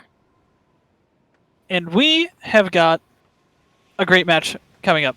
West Broadway Grillers, the 5th seed from Swiss, versus Krakens, the 4th, in a best of 5 with some interesting map mode combinations. Go big or go home. This is going to be a good set. I'm a little tired. I think I'll go home. I think is Krakens. I saw Shockwave on that. Is that a full Australian team? I'm not entirely Perks sure. as well is Australian, so I perhaps don't. It is. I don't know for a Anyways. fact, but yeah. Yeah, Shockwave, as we talked about, is on that Nautilus, able to get a very nice pick on West Broadway Grillers Ninja over on that right side. But both teams trading 1 for 1, 2 for 1 actually here. As 2 for 2. well, yep, trades keep coming out on both sides. But overall, it seems like Krakens has control of this map. They don't have a power climb just yet, but they're set up for a push. As Perks over here on that side, gonna get a power climb jumping in. And Krakens is going to be off to an early lead. We'll see how many of these power clams Perks can actually get in. Those 9 clams able to potentially score more than a single power clam, but it's going to take a while to throw them in, but they don't know he's there. And Perks able to get a pick, able to get more and more and more clams in, able to get, I think, almost all 9 in? No, sorry, like 5 in. Good for you. Yeah, they're able to get 5 in, but more coming in back on the other side. The rest of Krakens coming back from mid. And Shockwave able to just slow down the Grillers push back into mid. Very nice opening push coming out here from the Krakens. Yeah, it was a really just clean play all around. I mean, they did go down a little bit, and while the junior probably could have been doing more to ensure that push, going into that lower area to get those clams, to get the armor, to assist the push and keep it going, was overall a pretty intelligent play. And this Inkjet getting popped from Shockwave, able to get the last kill on West Broadway Grillers to get a wipe, but unable to get the clams and the paint and the momentum needed to really set up that push. Yeah, I think that Inkjet potentially popped a little bit early. It's a little bit weird when you're trying to push over to that right side because there's no other places for your Inkjet to hide behind to get higher ground off of. It's all empty from there. Meanwhile, West Broadway Grillers getting these bubbles, getting a push started on the right side, but they're lacking something. It seems to be a power clam. Clamage. Yeah, they only come in with 7 clams. Scary Sam is going to have to jump out of there and right into the jaws of the Nautilus here. Shockwave able to Inkjet in, but no clams on the side of Krakens. Again, this push is not really going to go anywhere. It's going to at least take a little bit before any more points will be put on the board. Meanwhile, this Hydra's going to get backed up and just overall some scraps going on in mid, going back and forth. But it seems like West Broadway Grillers, nope, they're not coming out on top here, actually. Kraken's able to pinch those 2 members in the middle, and finally they have some clams, and it looks like they're ready to get something started here. Both teams are very much reliant on these scrappy fights, as you saw with the Krakens there, and because of that, they're really not able to establish control while also getting the clams that they need. You know, they need to back up and get the clams, and then they have to paint over because West Broadway goes his back. But this time, the double Inkjet ends up working out, and a power clam does get sunk, and a lot more points coming in. Cookie Mary trying to defend off as many people as they can, unable to do so, and now there's 3 clams standing between Krakens and the W. Jump in, only able to get 1 in, and that's going to be a close basket for Krakens. So Yeah, a very 3 good clams. push. 3 clams between them and victory, but only 2 clams on that side of the map, or 1 clam, I guess. Yeah. As we saw a jump in, whereas maybe coming out of spawn, grabbing a couple clams before you jump in would help. As actually they get another push going very quickly. What the heck? Where was West Broadway Grillers? It seemed like they were just. As soon as that Whoa. power clam came up, They were like the entire enemy basket was green. Like I thought everyone was alive. I thought they had established at least some control, but no. I guess Krakens had stayed towards the enemy basket and just sent the Tower Clan. I think they had backed off. A couple of them had backed off into the useless, the really, really far areas. We saw we saw okay. Shockwave on the Nautilus kind of staring that area down. I know there was at least one there, but yeah, it felt like West Broadway Grillers kind of got overrun there. Just the aggressive pressure that those inkjets provided were able to open up those pushes, and they just kept backing up towards the baskets, and really backing up in that situation is just going to widen the gap. Right. There's only so much you can do to back. There's only so far you can back up, before you get overrun. And like we saw with that final push there, I mean, the double inkjets is just oppressive on that map, and you saw it. It carries over into the rest of their playstyle. They're oppressive. They've got the Nautilus, who's going to peek you around every corner, who's going to kill you before you realize what's going to happen. And the scrappy nature, the fighting nature, is really against the kind of calculated, paint-focused, objective-focused West Broadway Grillers playstyle, and it just overwhelmed them. Yeah, I think. Well, that map isn't necessarily the best for the inkjets. I think the Hydra should have been able to do a little bit more against those inkjets, perhaps finding themselves in some awkward positions a couple times. Right, maybe not realizing the paint differential, and then the two inkjets pop out of nowhere and blast you in the face, as they do. And so, moving into tower control on the Reef, do you think we're going to see a lot of the same? Do you think we're going to see a little bit of a different strategy coming out from West Broadway Grillers? Because I expect to still see the Hydra. I know Hydra can work really well on this map. Let's see. Actually, well, we see Krakens coming out with that carbon. Devi's still on that Hydra spotlight. Very carbon. similar comp. I can't remember if the fourth weapon is the same, but either way, very interesting aggressive comp for Krakens here, as they have a carbon. Not too much paint support for it, but a lot of just mid-range weapons, and I think they're really just kind of outslaying West Broadway Grillers here. Perk's able to get that pick with the carbon roller. If they're not quite able to get up into the enemy base, which would enable them to really push freely up into that top left. But either way, Perk's here, kind of uncontested, just running circles around the left side. Not able to find any picks just yet, but nobody is seeing him coming. And Perk's able to get a couple picks. West Broadway Grillers not able to turn the momentum the other way. The inkjet's just out of reach, not enough range, and Shockwave is probably going to not quite able to take out that one member on the right side, but overall get some paint. Get the tower moving on that right side and really just keep West Broadway Grillers back in hopes of extending this push, which seems to be exactly what's going on as another member of Grillers goes down.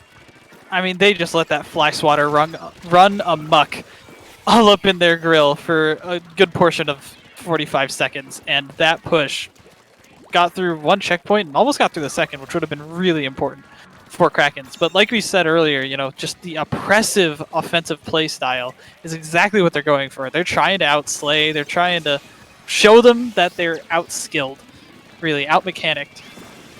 And yeah, I think that the comp they chose is pretty much perfect for that.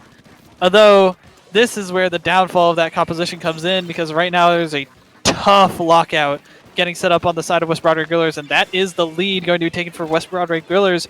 The checkpoint going down, and there's only 3 alive and no specials up for Krakens. Booyah Bomb coming out, trying to ensure that this push keeps going. Unable to do so. Finally able to break that stranglehold that West Broadway Grillers had, but a very, very strong deficit to come back from. Yeah, I mean, you look at the team composition just coming out on the side of Krakens here, and their game plan is abundantly clear. Hold forward, inkjet the enemy base, and you just look at what option. Oh, very nice double from Hazardous on that inkjet here, as I was saying. But you look at their options to come back in. Armor? Question mark. Are you really gonna drop into a Hydra with armor? Is that gonna work? Are you going to drop in with Inkjet? How about Auto Bomb Rush? There you go. Auto Bomb Rush will be our savior.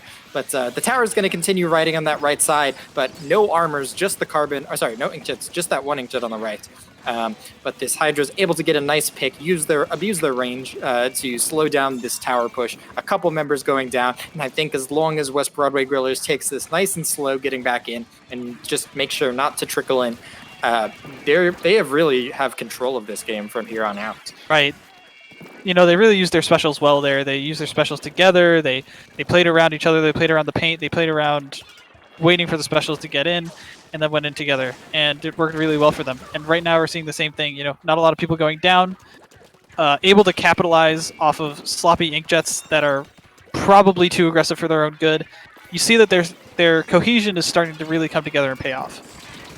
Yeah, I mean, West Broadway Grillers is taking this nice and slow coming in. A couple members going down. Perks just continuing to wreak havoc on that carbon roller. 2 members down. And I think those picks are going to be enough to take the lead. If the Hydra's not able to do anything, they're able to get one, but that's not enough. 1 member, the Knot's still on the tower. The Knot's going to be very hard to approach. A couple of picks from Hazardous with that Inkjet. The tower's finally going to be sent in the other direction, but that lead's already been taken, and it's going to be very hard for West Broadway Grillers with their slow comp to kind of bring it back in time. They're going to really need to just suddenly get paint control, rush the enemy street, get going, something that really Krakens has just outdone them on this entire game. Exactly. You know, when we talk about picking up the pace, you know, accelerating the gameplay, that's not something that you're going to see out of a Hydra. It's not something you're going to see out of a K-Pro, who need time to put paint down, to have people put paint down for them, to have teammates to play around. But we're seeing that a lot of these players on Krakens are self-sufficient, are able to get picks by themselves, and that is really able to outdo anything that West Broadway Grillers is able to throw at them. 10 seconds left, and it's looking like this is going to be game for Krakens. Yeah, West Broadway Grillers definitely showed some signs of life, but they just went down in a couple unfortunate moments, and that's what tower on this mode is like. I mean, right. If you don't stop the tower at like the 50-point mark, you know, when it's coming around that right side, the tower just continues rolling on in, and a couple picks will do that to you. Sam actually kind of popping off on the pro, but unfortunately not enough to take the game away from Krakens. Still, like you said, signs of life from West Broadway Grillers. When they had that stranglehold, they looked really, really strong. If they had just not gone down, I think something happened to the Hydra early on, and that's what ended up becoming their weak spot, and they were able to play around that on the side of Krakens to get back into the map. But had that not happened, I legitimately think that 1 or 2 picks and this game could have gone completely differently. Yeah, honestly, just the surprise Inkjets coming in kind of spelled the end for West Broadway Grillers. Once you get taken out of that top right side, like, you know, the right side coming out of your spawn, it's so hard to drop back in there, especially when you got a noodle swinging dude on the other team with the carbon roller. Yeah. I mean, and especially the Inkjets that can just like climb up and be uber repressive. Yeah. So basically, the entire comp is kind of dedicated to holding the enemy in spawn. Yeah, exactly. And like it was really intelligent, you know? I mean, like, you didn't think that like, oh, the Nautilus and the Carbon, like, is that gonna be enough paint? But especially on that map, there's not a lot of area to paint, if that makes sense. You know what I mean? Like, even the Carbon can put down just like enough paint to move around sufficiently because it's so close quarters in a lot of those corridors. Mm-hmm. But anyways, that was the Reef. This is Wahoo World. And it's looking like we're going to be seeing a lot of back and forth on this zone from the amount of paint that we're seeing from both sides. Oh yeah, we've got painters on both sides. You got the Junior on one side, and we've got the orange, or sorry, the maroon Zap on the other side. But Chalkwave, paint doesn't matter if you're all dead. They get a couple picks, and they're able to begin this hold here. But with one member of West Broadway Grillers still here, a very nice pick coming out on that K shot. They're probably going to chase down this second one and be able to get it, but not quite. Again, a very nice pick from Cookie on that shot there in mid. It's going to make it easier for West Broadway Grillers to get back in, but like I don't know, that awkward positioning kind of just... This is a very confusing fight. Shockwave's able to sneak in, not able to get the Hydra, but there's 2 jumps waiting to be eaten. Shockwave eats one of them up and is able to Inkjet to protect his teammate's jump, and that's going to be a nice way to turn the momentum in your favor, as Shockwave's jump is going to get camped, but again, protected by their teammates. So even though their strategy is mainly just breakneck aggression, they're there for each other, backing each other up on those jumps, just keeping that momentum consistently going, holding the enemy back while the rest of your team jumps in. Some very nice aggressive play. And it's impressive that Shockwave was able to pull off the flank 2 times in a row in the first minute and net them exactly what they needed to. And 40 timer left, it's looking like Krakens has a stranglehold on West Broadway Grillers this time. 30 tick left, and teams back up, but there are specials coming out for Krakens and not for West Broadway Grillers. There's a little bit of green on the zone. Are they able to cap it? Yes, they are. The team was too far into the enemy base. They were unable to keep the zone from getting capped. Great awareness from West Broadway Grillers to keep this chance at bracket alive. But we're going to have to see them do something about these crazy aggressive flanks that are able to take out these painters and prevent West Broadway Grillers from really playing to their strengths. Yeah, and I mean, it's definitely says something about play styles when one team plays so aggressive they forget about the zone, and the other one is just on top of that. They see, wait, what are they doing over there? This zone is mine. And I think that's that kind of speaks volumes. But Cookie coming in from West Broadway Grillers, able to take one out, able to get the second with the help of that Ink Mine. And West Broadway Grillers again has some paint control. I don't know if they spotted that second jump coming in, but they got Shockwave. There's still 1 member behind them, but this zone cap is probably going to last a decent bit. They have some specials almost at the ready, and yeah, and Krakens is kind of split up here, but they actually find themselves getting pinched, not able to deal with the 1 member behind them, and this junior is going to paint up this entire zone and force West Broadway Grillers back. It's just impressive how overwhelming they are. I mean, they just move around the map so quickly and are able to take whatever positions that they want because West Broadway Grillers just don't see them coming. And when they do, they're unable to stop it because there's usually another person coming in from the other side. It's impressive how fast and coordinated these players are playing. And there's 20 ticks left on the side of Krakens for game, set, point. 2 alive, and it's looking like it's going to be a quick shutdown with Ink Armor and Inkjet coming out. No paint on the zone. That's going to be the game. That's going to be the set. And West Broadway Grillers looked good, but Krakens looked amazing. Yeah, Krakens just really up in West Broadway Grillers' faces that entire set. They're really able to make the most out of kind of their picks, their Inkjets, like their specials, and West Broadway Grillers just wasn't quite able to deal with that. They were able to do a pretty good job pushing nonetheless. I think that there were definitely still signs of life for them. As a sequitur for one of our upcoming commentators, I'm going to quickly say something. You could say that Krakens was all up in there. Grills. Okay, alright. I believe that is curtain call for us. Yeah. I love to pun, but I'm not the only one, and when everything's said and done, we're going to have to turn you guys over to the next commentator duo, which is Lily and Barry. And that's going to be very exciting. So, thank you guys. I've been Fusion. I've been Magic 8 Ball. Thank you guys. And hope you guys enjoy the rest of the tournament.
Good evening, everybody, and welcome to Top Cut Bracket of IPL's Testing Grounds. I am the Splatoon Lily, and I'm joined here by the one and only Barry. How's it going, Mr. Barry? Oh, it is going very well, Lily. How are you doing today? Better now that I can hear your lovely voice. It's not as if you hadn't heard my lovely voice playing Among Us just an hour ago, but hey, we get even more of one another's lovely voices, and we will actually be hopping into round 2, the semifinals of Testing Grounds number 4 right now, seeing Saikyo versus Bad. Yeah. Hopping right into it and getting right going. And, so far looking at the comps, there doesn't seem to be anything too strange, except maybe those dualies. Bit of an unusual pick. Yeah, the hero dualies, that's not one that comes out in comp very often anymore. Not that it really ever was popular to begin with, but still see a few people run them from time to time. And as our resident Charger expert, how do you feel about seeing snipers on both teams? Oh, I love seeing snipers on both teams. I'm very familiar with Emmett as a Charger. He is phenomenal, and I really appreciate that he is running a Stingray variant. I know a lot of Chargers these days have started to go with the Firefin, whether it's for the pain power of the Bomb Rush, or maybe just a little bit of map control, or even that wall to protect their teammates on tower.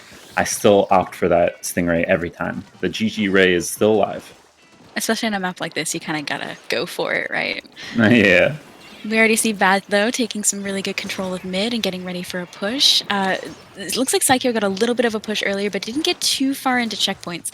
That first checkpoint on this map falls pretty easily and is not really a huge indicator of how the match is going to go. It's really that second checkpoint we got to aim for, and whoever can get that one is usually going to take the whole game. Very true, although this map does tend to snowball pretty heavily. I've seen teams run through checkpoints 1 and 2 without any real contest, and they usually are able to take a very strong 20-point lead away from the other team. And that said, we have 2 down on the side of Saikyo and Bad all up with a Stingray at the ready. So it looks like this second checkpoint is going to fall pretty quickly, and they might even take that third one. Oh, I believe they're at least going to get to the third one, unless there are going to be some 6 snipes coming out here from Saikyo, but right now only trading a bucket for the dualies. That's not a trade you want. We have 2 down on the side of Bad, 3 down now. The last player, K-Pro, hopefully going to be backing up to try to preserve themselves a little bit as Saikyo comes back into mid and starts reestablishing control and getting ready for their own push.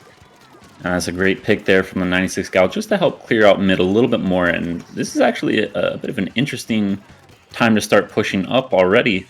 We see a lot of people trying to make it to Bad's snipe, but the tower is not even back to the neutral point yet. So maybe getting a little bit ahead of themselves, but with the armor coming out, and that might have... They actually have another armor ready, I think. Yeah, and we already see the players of Saikyo pushing right up into street, already putting a lot of pressure on the members of Bad. This looks like they might, if they can get back on tower, get to that next checkpoint. But with the missiles coming out, it might stall them out a little bit. Yeah, and players will already be weak from that Ray as well. That combination is one of the best special combos in the game still. It can even break a double armor comp like the one that Saikyo is running right now, as they get delayed wiped there, and this will allow Bad now to push up to the enemy team's snipe and maybe add a few more points onto that score. I mean, fingers crossed. We're already seeing them push up and try to establish themselves, but all of the members of Saikyo are up, and Bad doesn't have too many specials at the ready. So at this point, with the lead as strong as they have, they don't really need to be pushing too hard, but just enough to put that pressure on, you know? Yeah, and that's a great shot there from So, but even in a 2v2 here, it's not looking great. I like the Bomb Rush is going to help clear out this snipe and just make sure that Emmett has to back off. But with a minute 15 left, they're not leaving themselves a lot of time to make it through the second checkpoint. Yeah, I mean, a minute on this map can go pretty quickly, but they're going to have to be really careful in making sure they stay alive and getting their specials ready for this push. They don't have too many chances left. And speaking of staying alive and keeping specials ready, Emmett does still have that Stingray, and it's going to come out right here during the Bomb Rush too. That's unfortunate timing for So, but the armor might be able to save them. Although they will have to drop off and not continue riding the tower, which living's obviously good, but not being able to advance that objective is now if they need with. Now we're down to just 40 seconds left. Yeah, unfortunately, that Stingray does look like it pushed most of the members of Bad out of that street area and back into mid. So it delayed the tower enough that they didn't even reach the second checkpoint. We're now kind of getting into the danger zone here for Saikyo. The danger zone, you say. I think we might have already been there a little bit before, and with 4 players up on both teams, I think Saikyo are going to have to take a lot of risks here just to make sure that they go get that control. That bomb's going to force off this push, and we would have loved to have seen them go 2 at a time, but instead it's going to be 2 picked off, make that 3, and just the 96 Gal having to make a hero play with 2 seconds left. That's going to be a little bit too little too late, and first match goes to Bad. I mean, Bad's a team that people, if they've been around the scene a little bit, should be at least kind of familiar with. And we saw some really good team play there. Like, not too many of them went down too often or too frequently together. There was usually someone up to at least try to maintain a little bit of control, which made Saikyo kind of just unable to get into their street and put any kind of pressure on to push that tower. So it was just some really nice team play. It is exactly that. It's kind of a very basic type of playing, making sure that you always have someone alive, but it's so important avoiding a team wipe there, and Bad do it about as well as anyone. Don't let their name fool you. They are actually very good. Yeah, that's why there's the question mark. No, yes, of course. I'm not good at reading, so I didn't see that. Oh, yeah, well, that's fair. Understandable. Have a nice day. I mean, I kind of wonder, like, if they ever change that, right? Like, do they ever lose a tournament and then change it to an exclamation mark, or? I think if they lose 5 tournaments in a row, then they have to change it to a period. It's just a statement at that point. Yeah. All right. But that's incentive for them to keep going and keep winning. Very true. We're going to be going into our second match of this set and Splat Zone's Piranha Pit. How are you feeling about that one, Barry? Do you think we'll see the Stingrays come out again? I don't know if we'll see the Stingray come back out from Emmett, but I do love this map. I'm hoping to see a few bamboos as a filthy main power bamboozler main myself.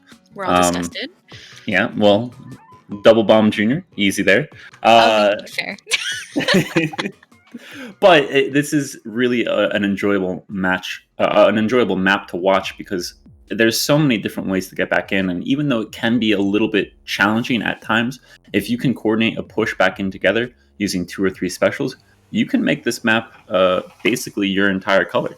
I'm disgusted that you called both bamboos. This is awful. I'm also impressed that Vinyl's out here. Vinyl's out here running the Double Bomb Junior, and I'm very proud. So I'm a little bit biased right now, and I'm going to have to be rooting for Bad. But I guess we'll have to see Saikyo going for the early control, and Emmett already trying to build this missile and get it off before much else happens. And 2 down already on the side of Saikyo. Yeah, and while it's an early lead for Bad, I do have to say I kind of like Saikyo's comp a little bit more. They're running 4 mid-range, which I think is still a super strong comp to run. We saw that kind of coming out with Kraken in the last round, often running 3 if not 4 mid-range, and on a map like this it's really good to stay mobile. Absolutely. And I mean, the splashdown coming out from the Keishin is something that's incredibly common to see here. The Keishin has a lot of advantage slashing up under those ramps in mid and then also just splashing down on zone to cap it. But I mean, that said, Bad is pushing up really hard on the members of Saikyo, pushing them all the way down into Piranha Pit's useless and preventing them from getting to zone. At point, that's not a useless area. You're able to paint for special there, but you're still correct. They have been pushed very far back onto their side of the map, and even though I like the 4 mid-range, what they need most in order for that to be most effective is map control, and against a junior like the side of Bad, that's going to be difficult to come by. Incredibly difficult to come by. The members of Saikyo going down a little bit here. Hopefully going to see a nice trade. Beautiful, beautiful shots from that Keishin. And moving in and capping the zone. The only member left up is the Vinyl on the junior. But they're going to have to back up and just hang on a second as their team responds. Yeah, and I think they jumped out, which is really smart. You get to push back in as a team, and they already have that armor ready as well. I expect to see the armor and the missiles come out, maybe even a double missile and an armor. But this should enable Bad to clear out any members of Saikyo who are trying to lurk underneath their drops. 96 Gal does go down on Bad's bump. And if they're able to get a recap here, that will at least be a manageable lead to come back from. Absolutely. They only have to burn through that penalty and a little bit of their own regular core points in order to take that lead back, which is on this map quite doable, especially the kind of performance we've seen so far from Bad. Very true, and a great pick there from I Don't Care. And right now, it's kind of looking dangerous for that K Machine. Forced all the way back to useless. I thought it wasn't useless, Barry. I may have amended how I felt about it. It's That already said, been as painted. we were talking, everyone but the junior going down and the junior being forced to back up a little bit as the members of Saikyo are coming in hard. It looks like this is going to be a recap for Saikyo, and the members of Bad are going to have to burn through that penalty once again. But it won't be much more of a penalty. This time able to take the zone back very quickly. Honage already pushing up with that baller and scaring off, I think that was the Bamboo who was forced to jump out there. And while they will use the missiles to go back in, I'm not sure if they'll be able to capitalize. Having started to say that sentence, the K-Machine already capitalized on the missiles. We're seeing some beautiful play from Emmett here, but unfortunately not able to get any picks and being forced to back up a little bit as the members of their team are going down. I'm kind of liking Saikyo's pressure here, Barry. What does Bad really need to do to come back from this, though? I'm not seeing them group up very often right now. It seems like they're kind of scattered a lot more, and the teams that are able to stick together the best are going to be the ones who end up fighting 2v1s instead of 1v1s, and as we kind of all know, that is the way to win. Absolutely, and Saikyo here already burning through. They completely burned through their penalty and are burning through points yet again. If Bad doesn't swing this back the other way, they're going to have to do a lot of this push in overtime, which is never a position you want to be in. No, definitely not, and it's only Emmett being forced all the way back here. Does get a pick onto the, let's say, 96 gal. No, make that the dualies. And being able to keep control of Saikyo's bump is actually a very strong position to hold from. Maintaining that right side presence is something that doesn't allow the rest of the members of Saikyo to push in and retake the zones comfortably. That said, So is going to win that Bamboo duel, and that's going to be a 1-1 apiece. I kind of like the little party at the end. All the booyahs coming out. It's kind of cute. I mean, you got to celebrate with your team when you win. Right? I like it. I can get behind that. And so, I mean, Barry and I were talking a little bit before stream went on, and we were talking about how Bad is one of the teams to watch for sure for this section. And it looks like the way these games are going, we might see a game 5 here, and I'm no longer confident in my Bad pick for finals. I think it was a good pick, but that said, Bad is coming under a little bit of difficulty now against Saikyo, and these next few maps are going to be, I think, ideally you don't want to have to let this go to tower control and Starfish. Oh god, no.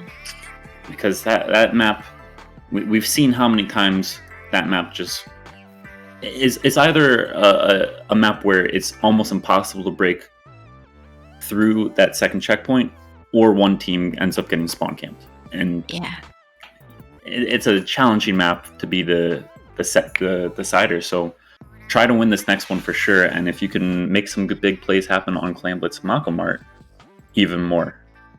Absolutely. And I mean, if you're you. Saikyo, you definitely want to get the next couple matches because tower control on Starfish usually does break Bad, and we don't want that if you're Saikyo. Very true. The Charger's coming back out. No more Bamboo, even though it's still not bad here, but having the GG Ray, always a good thing. I'm actually looking at the build over on no object shedder, which is not a terrible choice, but a lot of special charge up. So expect the Ray battles to, if not go in So's favor, at least be more frequent from So. Absolutely. We're seeing some great picks here back and forth. Saikyo already getting an early push into the enemy court and moving right on up. It looks like the Rainmaker might be trying to go top left, which is not exactly a route that I would have wanted to. Heading for Sponge, but missing the jump, unfortunately, as Bad comes back in for the defense. Yeah, Vinyl actually kind of saving Bad's bacon a little bit there, deflating that Sponge. But even with that said, Saikyo have actually still been able to make a great push happen through the street. Every route that they tried to push got cut off, but eventually they found the one that worked, and 20 points is a really good lead. The last member of Saikyo up here on the left-hand side, trying to hold a little bit of a defensive position and getting a beautiful pick as their teammates are jumping in. If they can hold this pressure, if they don't have to back all the way back up to spawn. You mean like jump out? Well, I mean jump out, but not to spawn.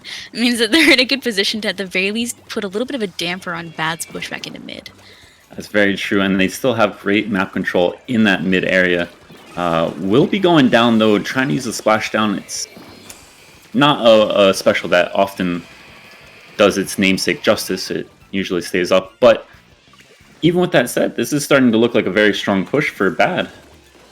Yeah, if they can pull this off, there's a really good potential here to take lead. 20 isn't unsurmountable on this map, but it's definitely not great to try to have to come back from. No, it's not, but they need a few picks here, and especially with that Stingray getting closer and closer to being charged. And there's the picks, though. 3 down on the side of Saikyo, and the last person dropped out of position. This is going to be a great run from Emmett, and almost gets the dump, if not for a great slosh from Sky to save the game. We gotta say those 1-point memes, you know. We have to see them in a tournament setting, or what's even the point of playing Splatoon? It's not a true tournament without a 1-point Rainmaker. Absolutely. Now, that said, that's a really incredibly good push from Bad, and Saikyo really has a lot of work ahead of them to push all the way to 1 on this map in particular. It's not an easy run to make, and especially to do it with, 2.5 minutes left, I wouldn't want to be them. Right? No, I wouldn't either. And while they are getting picks and while they are reestablishing map control, it's only going to take a little bit of reluctance from Bad to stop any sort of push that gets them even near the pedestal, let alone dunking the Rainmaker itself. Absolutely. Is Saikyo already getting in position for a push, but 2 members going down, a third going down, as Bad pulls together that defense and stops them from pushing up on this right-hand side. That's going to essentially reset them all to spawn and give Bad control back of mid and hopefully maintain their lead. And even though I think Saikyo did end up getting that pop, I was expecting to see Emmett pick up that Rainmaker, kind of time it out a little bit, use it to establish a little bit more map, but instead allows for it to reset, and that's not a bad play, of course, but there are times where cheesing the Rainmaker, holding it in your spawn can be a good idea. I mean, we're always down for some cheese, you know? You play Bamboo, I play Junior. I think we both appreciate a fine cheese every once in a while. Hey, those are skill-based weapons, no cheese at all. No, definitely, always, we're some cheese connoisseurs for sure. But definitely looking for... Ooh, what a great pick there from Emmett. Looking for Bad to just really establish a nice bit of momentum by taking this match. Of course, they do have to hold this one through, but I think if they can just keep the pacing a little bit slow, make it really difficult, and make Saikyo grind through, there's no way that Saikyo can make a comeback here. And then take this win into the next match and take the set. Absolutely. And Bad is up with 4 specials at the ready, 3 specials on the side of Saikyo, all of the specials getting popped and coming on out as they get prepared for yet another push. We have 30 seconds left in this match, and there's not a lot of time. Saikyo is definitely feeling the pressure. Yeah, and of course, everything I just said was from the point of view of Bad, but if you're a Saikyo fan, you want to see them go all out here. Full berries, everything. Kind of what they had to do on Anchovy, but hopefully they can utilize the Rainmaker, as it is such a strong weapon in itself, to get a few more picks here. I was getting a little bit concerned there for Bad as they were showing a little bit more of defensive play, but we are 2 down the side of Saikyo with 5 seconds left. They're going to have to pick up the Rainmaker and try to survive the next few seconds. And a Ray already coming out on the side of Bad, and the bomb picking off Daredevil, unfortunately ending the match and taking the game from Bad. Yeah, that Ray double bomb combo coming out from Final and Emmett is almost certain death there. It would have been a miracle for Saikyo to stay alive there. And the K Pro on the side of Bad, 17, very strong performance indeed. Terrifying performance. I'm kind of just like seeing that KA makes me want to turn off solo queue. I'm not even playing solo queue, but I kind of want to just turn off the game. Well, I think every now and again we start to forget how good the K Pro actually is, because it's become a less used weapon, what with the rise of the CDS, the Splat and the Bamboo. But even if you throw in the Nautilus and the Squeezer, K-Pro is still one of the strongest midline weapons out there. So if they're hitting their shots and they have a little bit of map control to maneuver around, that is going to be your Slayer. Yeah, that's really fair. I mean, it never got nerfed. It just fell out of favor.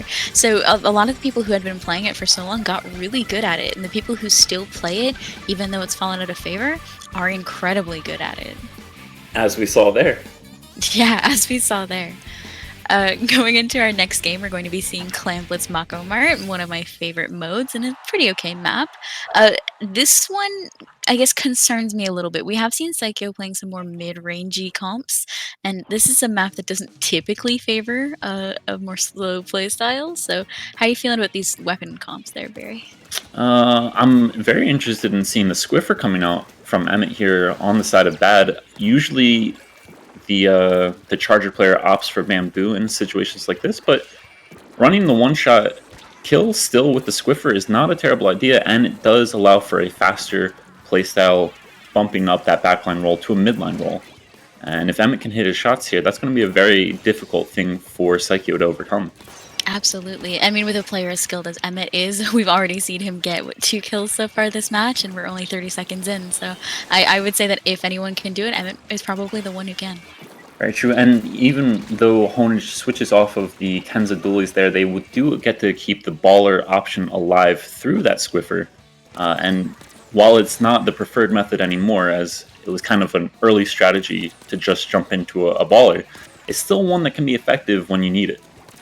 Absolutely. So we did see Bad there push to an early 65, but as we all know on Clan Blitz in particular, but on this map, absolutely no push is safe. This map is so fast moving and can so quickly move from 0 to 100 that unless you've knocked it out, assume that the game's not over. Absolutely. And do you know what special we haven't seen here actually, or won't get to see at all? That is pretty common. Baller? Bubbles. Bubbles. Oh. Yeah. Usually someone runs like a Forge or a K Junior, because Bubbles are so great at controlling that area to throw in clams, which, speaking of, Bat are doing a very good job of throwing in clams, already getting it down to 8. I think I blinked there and they pushed it down to 8. Saikyo doing a great job cleaning up the last few members of Bad and pushing them back to spawn. This is 2 minutes into the game. We're already down to 8 on the side of Bad. If Saikyo doesn't get moving soon, I'm a little bit concerned about their momentum. We're going to see some paint control and some clams control. We're going to have to see some points on the board here very soon. I'm already in the concerned party for Saikyo now. Granted, they have established a lot of map control, and 23 clams is a pretty good hold to be having. But they're going to need to make this push really, really count. I think every clam that they have right now needs to go in, and ideally they get to continue it even after that. Great splashdown to get the pick onto Vinyl there, and if this K Machine can stay alive and take out the K Pro, that's even better. They got a beautiful double, but unfortunately did go down. Bad working now to clean up the last one. I didn't even see that player there, but I guess that's why I'm not the one playing in top code of testing grounds. Well, Honage just has those young eyes that we don't really feel old now. Barry in here calling me old SMH. I'm calling myself oldest too. We can be honest with ourselves. I'm pretty sure I'm older. Anyway, 2 down on the side of Bad. This will allow for another push from Saikyo as they break this goal open. They weren't able to score and keep that push alive last time, but they are starting to get a lot closer here as I say that. Wipe happens. Commentators curse coming out. Unfortunately, they did push down to 29, and doing several smaller pushes as opposed to one big push does mean that they don't have a huge penalty to burn through. Only 26, so a power clam and 2 small clams will take care of that, and they can continue working their way on down. And a minute and a half, I mean, we've made most of the pushes for Saikyo in the past minute, so from their momentum so far, they've got lots of time to work with. And if you're Bad here, you kind of have a difficult question, which is, do you want to continue to try and push and possibly, it's not such a difficult question when you score enough to win. You asked the question and then Bad just slammed the button. They're like, yeah, we got the answer, no worries. Got they this hit teach. With the open hand slap button meme. A great push there. I mean, that was just 2 incredibly strong pushes from Bad, and despite a bit of what could have been comeback from Saikyo midway through that match, unfortunately for them, they were just sandwiched between very good play and very good offense on the side of bad. And honestly, from I Don't Care there, some amazing... We had a 10 bomb there on that last game, which was the double what anyone else on their team had gotten. So we had some amazing cleanup, at the very least, some really good teamwork coming out of bad in that match. So, I mean, I'm sad we don't go to Game 5. I'm glad we don't have to watch Tower Control Starfish, you know? You feel me, Barry? No, I was definitely rooting for Game 5, even if I would have advised both teams don't let it get to there. What I'm excited about, though, is that we will be seeing Bad move on into the finals, where they will most likely be facing Vaguely Blue, who are currently up 2-1 over Krakens. Vaguely Blue, if you're not familiar with them, are an Azure pickup. I think swapping out Purin with... Well, I'm not sure who they're swapping Purin out for, but maybe Raze, maybe Toast. Or are they swapping out Print? Print is in. They're not swapping anyone. I'm not sure who. Who would normally be there? Yeah, exactly. Yeah, usually you would see either Raze or Toast, I believe. So not Raze obviously running this tournament and not able to play, and Toast probably. I mean, feeling a bit crummy maybe, not able to play. You're not even to acknowledge that one. I see how it is, Ray. I mean, I could plays slice through that and dissect it and make it even worse, but I'm not going to do that. I'm not going to butter you up like that. If you would do that. I'm not going to butter you up like this. But yes, they are in a 2-1 right now. And again, Krakens, which we did see have a very strong performance against West Broadway Grillers in the previous round, they could make a comeback here, but we are waiting for their best of 5 to finish up. Currently in a 2-1, and I'd say you and I and most everyone out there watching would expect the number 1 seed Vaguely Blue to move through on into the finals, where they will again face off against Bad. I mean, I wouldn't mind seeing that, quite honestly. It's no secret that I'm a fan of the members of Azure, and then Prin as well.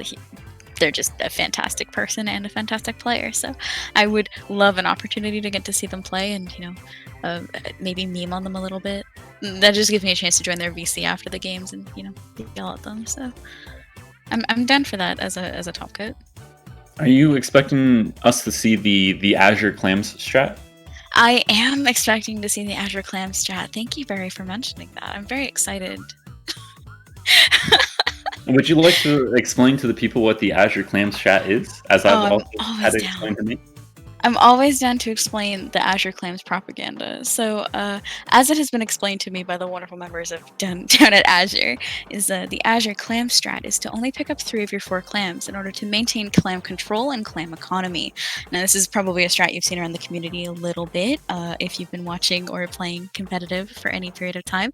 But this is called the patented Azure strat. And I recommend that everyone calls it the Azure Clam strat as well. If we could spread that name around, that would be really great for me for absolutely no reason whatsoever. Yeah, and that reason would never be that you actually might have possibly informed them of that strategy and they've taken it on as their own, possibly. But that would be a reason, and you said for absolutely no reason at all, so that doesn't make any sense. I'm sus. Yeah. Yeah, I'm gonna vote Barry out. I saw him vent in Medbay, and I'm just a little bit concerned now. Yeah, honestly, I actually jumped into voice chat one night with Azure, and I was like, one of them mentioned that they didn't know how the clam spawns worked, and I was like, oh, I actually have the answer to this. Do y'all want to know? So I spent like 2 hours in the middle of the night one night just explaining clam economy and how clam spawns worked and how to turn off and turn on clam spawns. And it was. I happen to remember who that Azure member was. I'm pretty sure it was with Mudcup and Raze. Was it Mudcup or was it Raze? I think it was both. Oh. I get to give Mudcup a little flack. I think it was both of them, and I think... Raze is too nice. I have to go after Mudcup. It's yeah. Speaking of Azure, I should point out that they did end up winning their round 2 best of 5, 3-1 over Krakens. So they will, in fact, be moving on to face off against Bad in fun. Yeah, that's really good. I'm really excited for that. Vaguely Blue, obviously, putting on they're gonna be putting on a really good show. I'm pumped, but I feel like I mean, I know why they named themselves Vaguely Blue because they're like Azure. down one member, but I kind of just like want to change their name on them. Can we call them like moderately Cyan or something? What about possibly Teal? I like it. Tentatively Cerulean? Oh, I would not have ever been able to come up with either of those words. Definitively not Crimson. Oh, okay. There we go. Definitely not Crimson here, but to play a really great set with Bad, who we of course just watched. How are you feeling about this matchup, Barry? I'm liking what I'm going to see. Of course, I don't think Vaguely Blue here are going to be represented by much of, if any, of a backline presence. Nico will obviously almost certainly be going with a either T-Tech or K-Shot or something quite aggressive as a short-range shooter. Mudcup will most likely be playing support. I'm not sure where Prin's going to fit in for this, and then who knows what Pika's going to be playing. Could be Brush, could be Bob, could be Expo, who knows? My knowledge of Prin is that they often play things like Junior and NZAP, so it makes me wonder if they're going to be playing a double support or if they're going to shift Mudcup to something else. Maybe Mudcup goes for the splash and gets a bit more aggressive. Could be, yeah. We also know that Mudcup likes to play terrible weapons, so we'll see. We have our answer. We have our answer here. You just called the Sorella Splat Brella a terrible weapon. I'm going to tell Keen that. Yeah, don't tell Keen. But yeah, we do end up seeing Prin on the NZAP.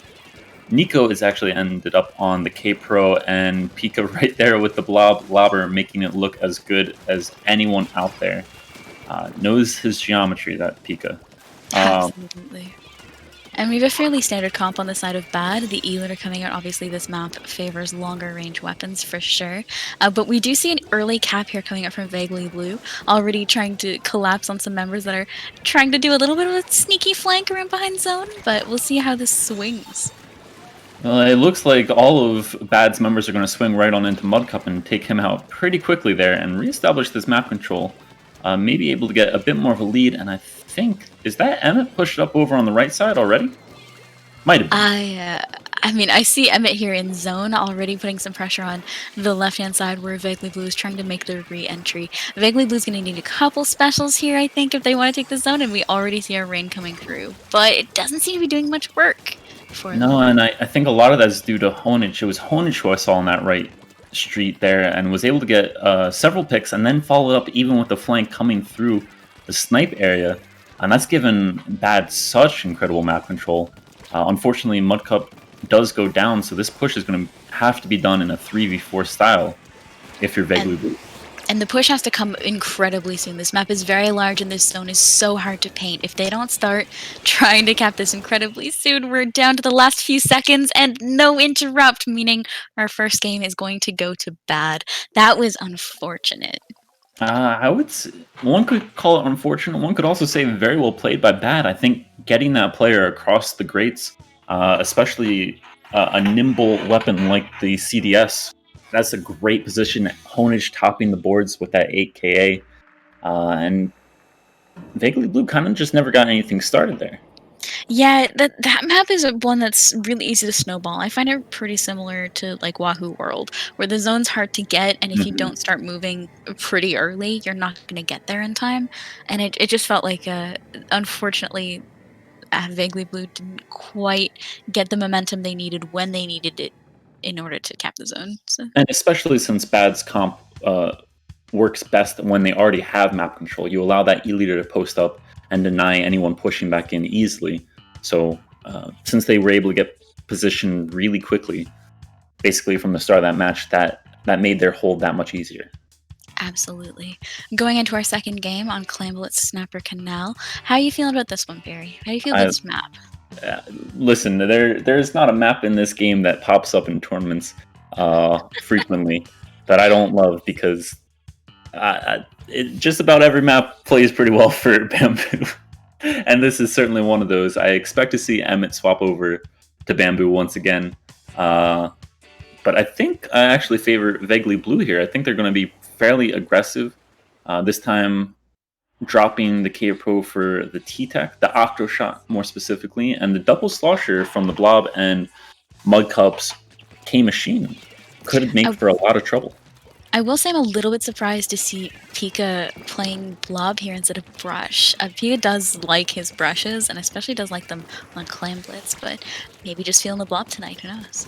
He does like his brushes, but he's kind of swapped it out. He used to obviously be a Luna main, swapped that for the brush, and I think since then he's kind of also swapped the brush for the Blob. He's a man who knows what he likes, and as long as he can make it work, which he can definitely make it work, that's not going to be a problem for them. Wow, Nico out here pulling out a double and then an assist on the third, pushing up into the enemy spawn with an Inkjet and getting some amazing start here on this basket. We are already down past the 50-point mark and continuing to tick further down as the members of BAT are just trying to get back into the basket and mitigate some of this damage. And mitigate they will have to do while they do take out 3. Pika able to throw in one more Clam and able to trade out with the K Pro there. That's a great push to start the match off with, and with only about a minute already expired, that still leaves them with plenty of time to make this possibly a knockout. Yeah, I mean, we were talking about how we needed to see and wanted to see Vaguely Blue be a little bit more aggressive this match, and they came out guns a-blazing. That said, Bat already working on their counter push, but does go down early to Nico here, so while they got the basket open, there's not a whole lot of follow-up left for them. And no one's going to be able to get to that power clam, despite Emmett taking that the K-Machine out there. And still in an interesting spot, maybe able to find one more, but couldn't back up smartly to stay alive and make sure the rest of the team is able to move up with him and keep this pressure up. An incredibly smart choice to back up a little bit there, but does get picked out by Pika's sneaky little lobber. And Vaguely Blue here working on pushing the members of BAD back a bit and establishing some control in mid. You know, there's nothing like thinking you're safe and then just 4 blobs rain down from the sky and you're like, what happened? But Pika does do that. The geometry is there, and I'm not just saying geometry to troll. Pika truly very talented with the blobber, able to find angles, able to find picks where others would not, and most importantly, using that wall very intelligently to not just keep pressure up on BAD, but also distract and allow his teammates to move in maybe a little bit more stealthily than himself. Pika out here giving a whole new definition to the term all washed up, trying to make it something a little bit more positive. Unfortunately does go down to I don't care on the amazing K-Pro. And the members of BAD pushing on up, trying to get a push going here, but they don't have a whole lot of clams in their arsenal. That said, it looks like someone just found a treasure trove. Yeah, finding 11 out of nowhere is usually pretty good, and they start to throw in quite a few of those 11 as well. Vinyl's going to have to back off. Well, I say have to back off, but you know, Junior v T-Tech, Junior wins that, right? Yeah, I mean, in my experience, that's how that goes. The members of BAD just backed up enough to give a little bit of ground to Vaguely Blue, but not enough to completely give up their control. And Vinyl pushing on in for a quick push as 2 members of Vaguely Blue are down.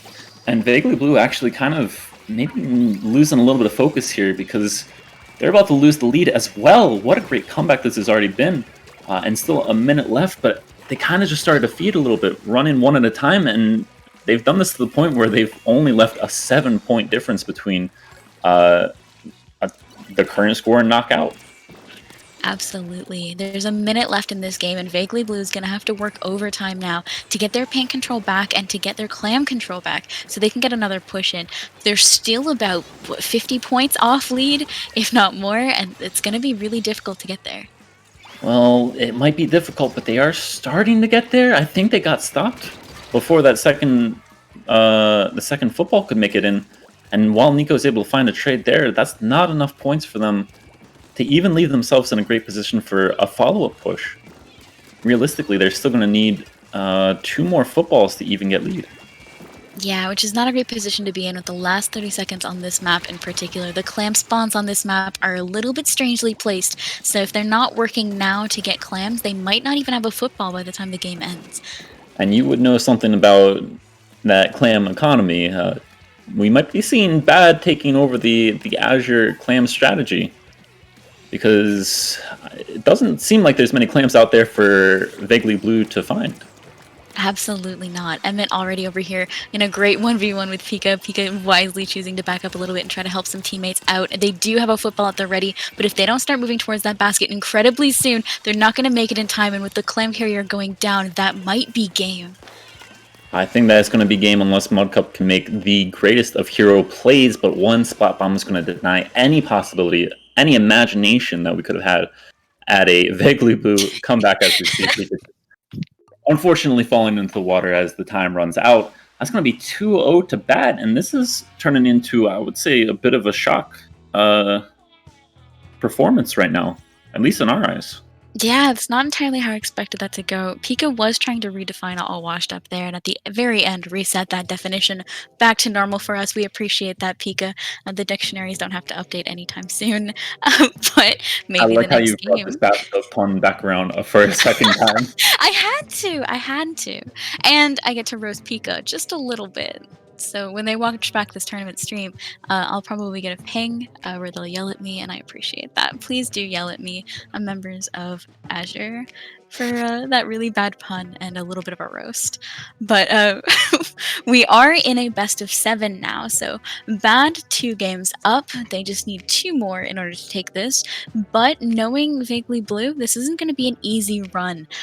Looking at the comps we've seen so far, and looking at how we're going to be playing Rainmaker Humpback next, which is a very fast map, who are you favoring for this one, Barry?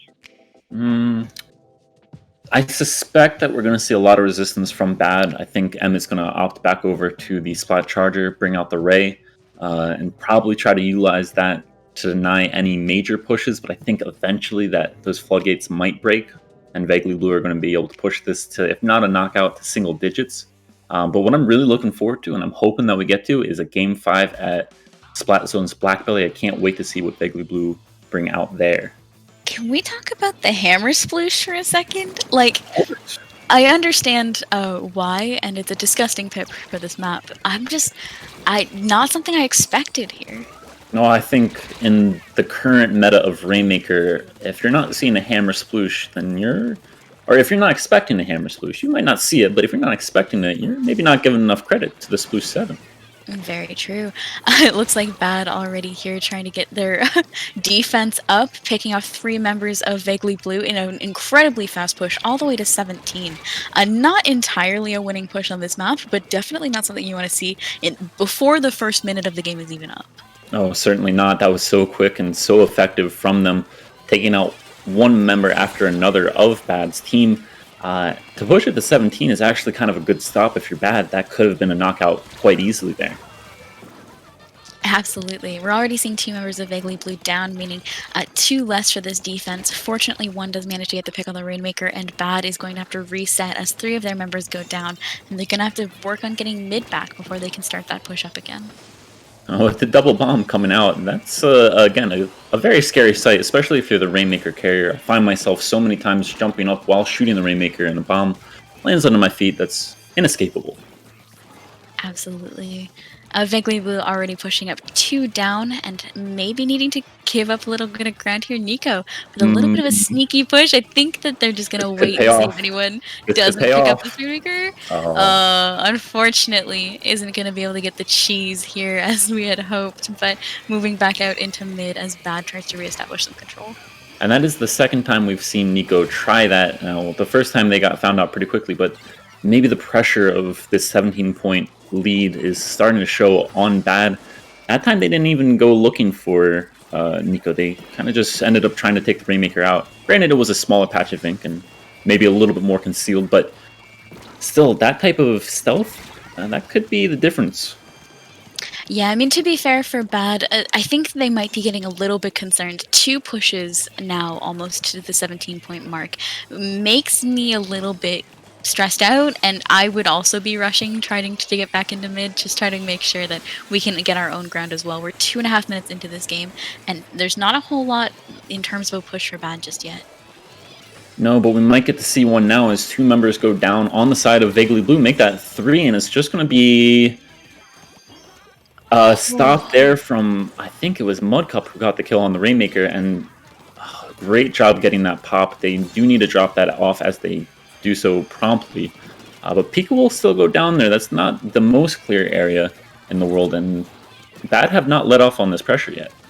Absolutely. I mean, Vaguely Blue is still in a pretty good position. They were able to drop it out, and that was the first thing they needed to do. The second part of that was to try to get it somewhere not near that little bend, but as long as it's in mid, it's not in danger of being pushed to lead, you know? True. And thankfully for Vaguely Blue, they have forced every member of Bad all the way back to their spawn, with the last one opting to jump out instead of going down to any number of things that could have happened to them, Inkjet or otherwise. Nice use of the Stingray there to make sure that that Rainmaker does not end up going for a third time close to that 17-point mark. And again, another good pick there onto Pika. That hammer finally seeing some use.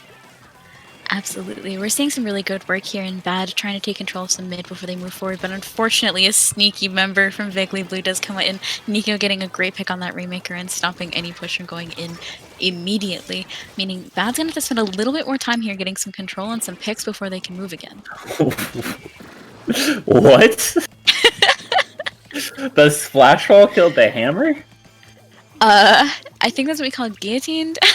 That's what I call it, guillotined. I call that a guillotine as well. I've seen it many times, but I've never seen it on a hammer. Pika, why are you so nasty? Pika is notoriously nasty, and we already see him here trying to establish some control. Again, just playing up the blobs, I mean, ability to completely catch people off guard with those lobs, and just the amazing paint control out of a slosher that you wouldn't expect it from. Very, very good control indeed, and I think with 15 seconds left, this raise just being utilized to try and find a pick, almost more hopeful than counting on it, but does end up getting a combination with the K-Pro to take out Pika, but that's going to still not be quite enough for... Well, I say that, but they've left themselves an opportunity. A great call out there from the teammate who went down. Nico here just doing a little spin in mid, just trying to delay things. The Rainmaker pretty much was back into a corner there. There wasn't a whole lot of ground for them to move on, which means we might not be guaranteed a game 7 yet, but we're at the very least guaranteed a game 6.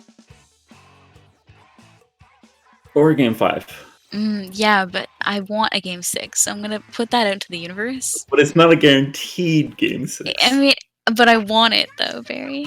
I understand that you want it, but if we're talking statistical certainties, it is not a guarantee that we see Clan Blitz Wahoo World. Yeah, but I want it, Barry. Okay, well, you know what? We're gonna see Game 6. That Nice. is almost undoubtable. Almost. No, that was definitely an improved performance there from Vaguely Blue. It did get very dicey around the time when Bad were able to push it to 20, just 4 points away from lead, 3 points away from the tie, which of course would not be lead. But ultimately, it felt like they had great control throughout that entire match. Did Vaguely Blue? Absolutely. I mean, there was just some really good gameplay there. They had a really good clutch stop there. We had some interesting flanks coming out from some members of the team. We had some really good play around mid and some good paint control. It was a marked improvement from the past couple games, I think. We're just seeing them play the way they have been, but able to clutch out that win, you know? Yeah, and I like that we saw those interesting flanks, especially from Nico. I think that's going to be the X factor for Vaguely Blue. That's going to be the player who's doing the things that nobody is ready for, ourselves and Bad, and everyone watching at home. Of course, we didn't really get much of an opportunity to see any sort of back and forth in Albacore Splat zones, but I was surprised not to see Nico or anyone really from Vaguely Blue flank over Tarp during that Clan Blitz now match. Yeah, that was pretty interesting. No one took that snipe push, you know? Yeah, but now that they've started to implement that a little bit more, that's going to have to be in the back of the minds of Bad's players. They can't really feel comfortable at every moment unless they know that the other team is completely wiped. Moving into Tower Control Reef for our third game. Fourth game? Fourth game. I can math. Yes. I'm a little bit confused, and I'm hoping you can shed some light on the bamboo pick on this map. I'm also confused. All right, I'm glad it's not just me. But I'm I also guess we'll confused just, by the blah blah pick on tower, and that's Yeah. just not where I would play that. That's fair. Maybe Pika's just really feeling it, you know? I guess we're gonna have to trust in Pika and trust in Emmett a little bit here to show us, maybe, why they picked these strange picks for this map mode combo. But already a minute in, and we've got some really good back and forth happening in mid. If I had to take a guess as to why we're seeing the Bamboo as opposed to the Splat Charger, maybe they're just worried about the triple shooter comp coming out from Vaguely Blue, and that it's a little bit too fast paced for the Charger to keep up with right now. And when that's happening, it is a good move for the Bamboo to come out as obviously a much faster paced weapon. And it seems to be working out for them as well, because that is a complete wipe on the side of Vaguely Blue. And this is going to be 2 checkpoints down for Bad. Which, as we know on this map, can snowball incredibly quickly. You get that first 2 checkpoints, that third one often falls pretty soon after, especially when you're looking at a near full respawn from Vaguely Blue.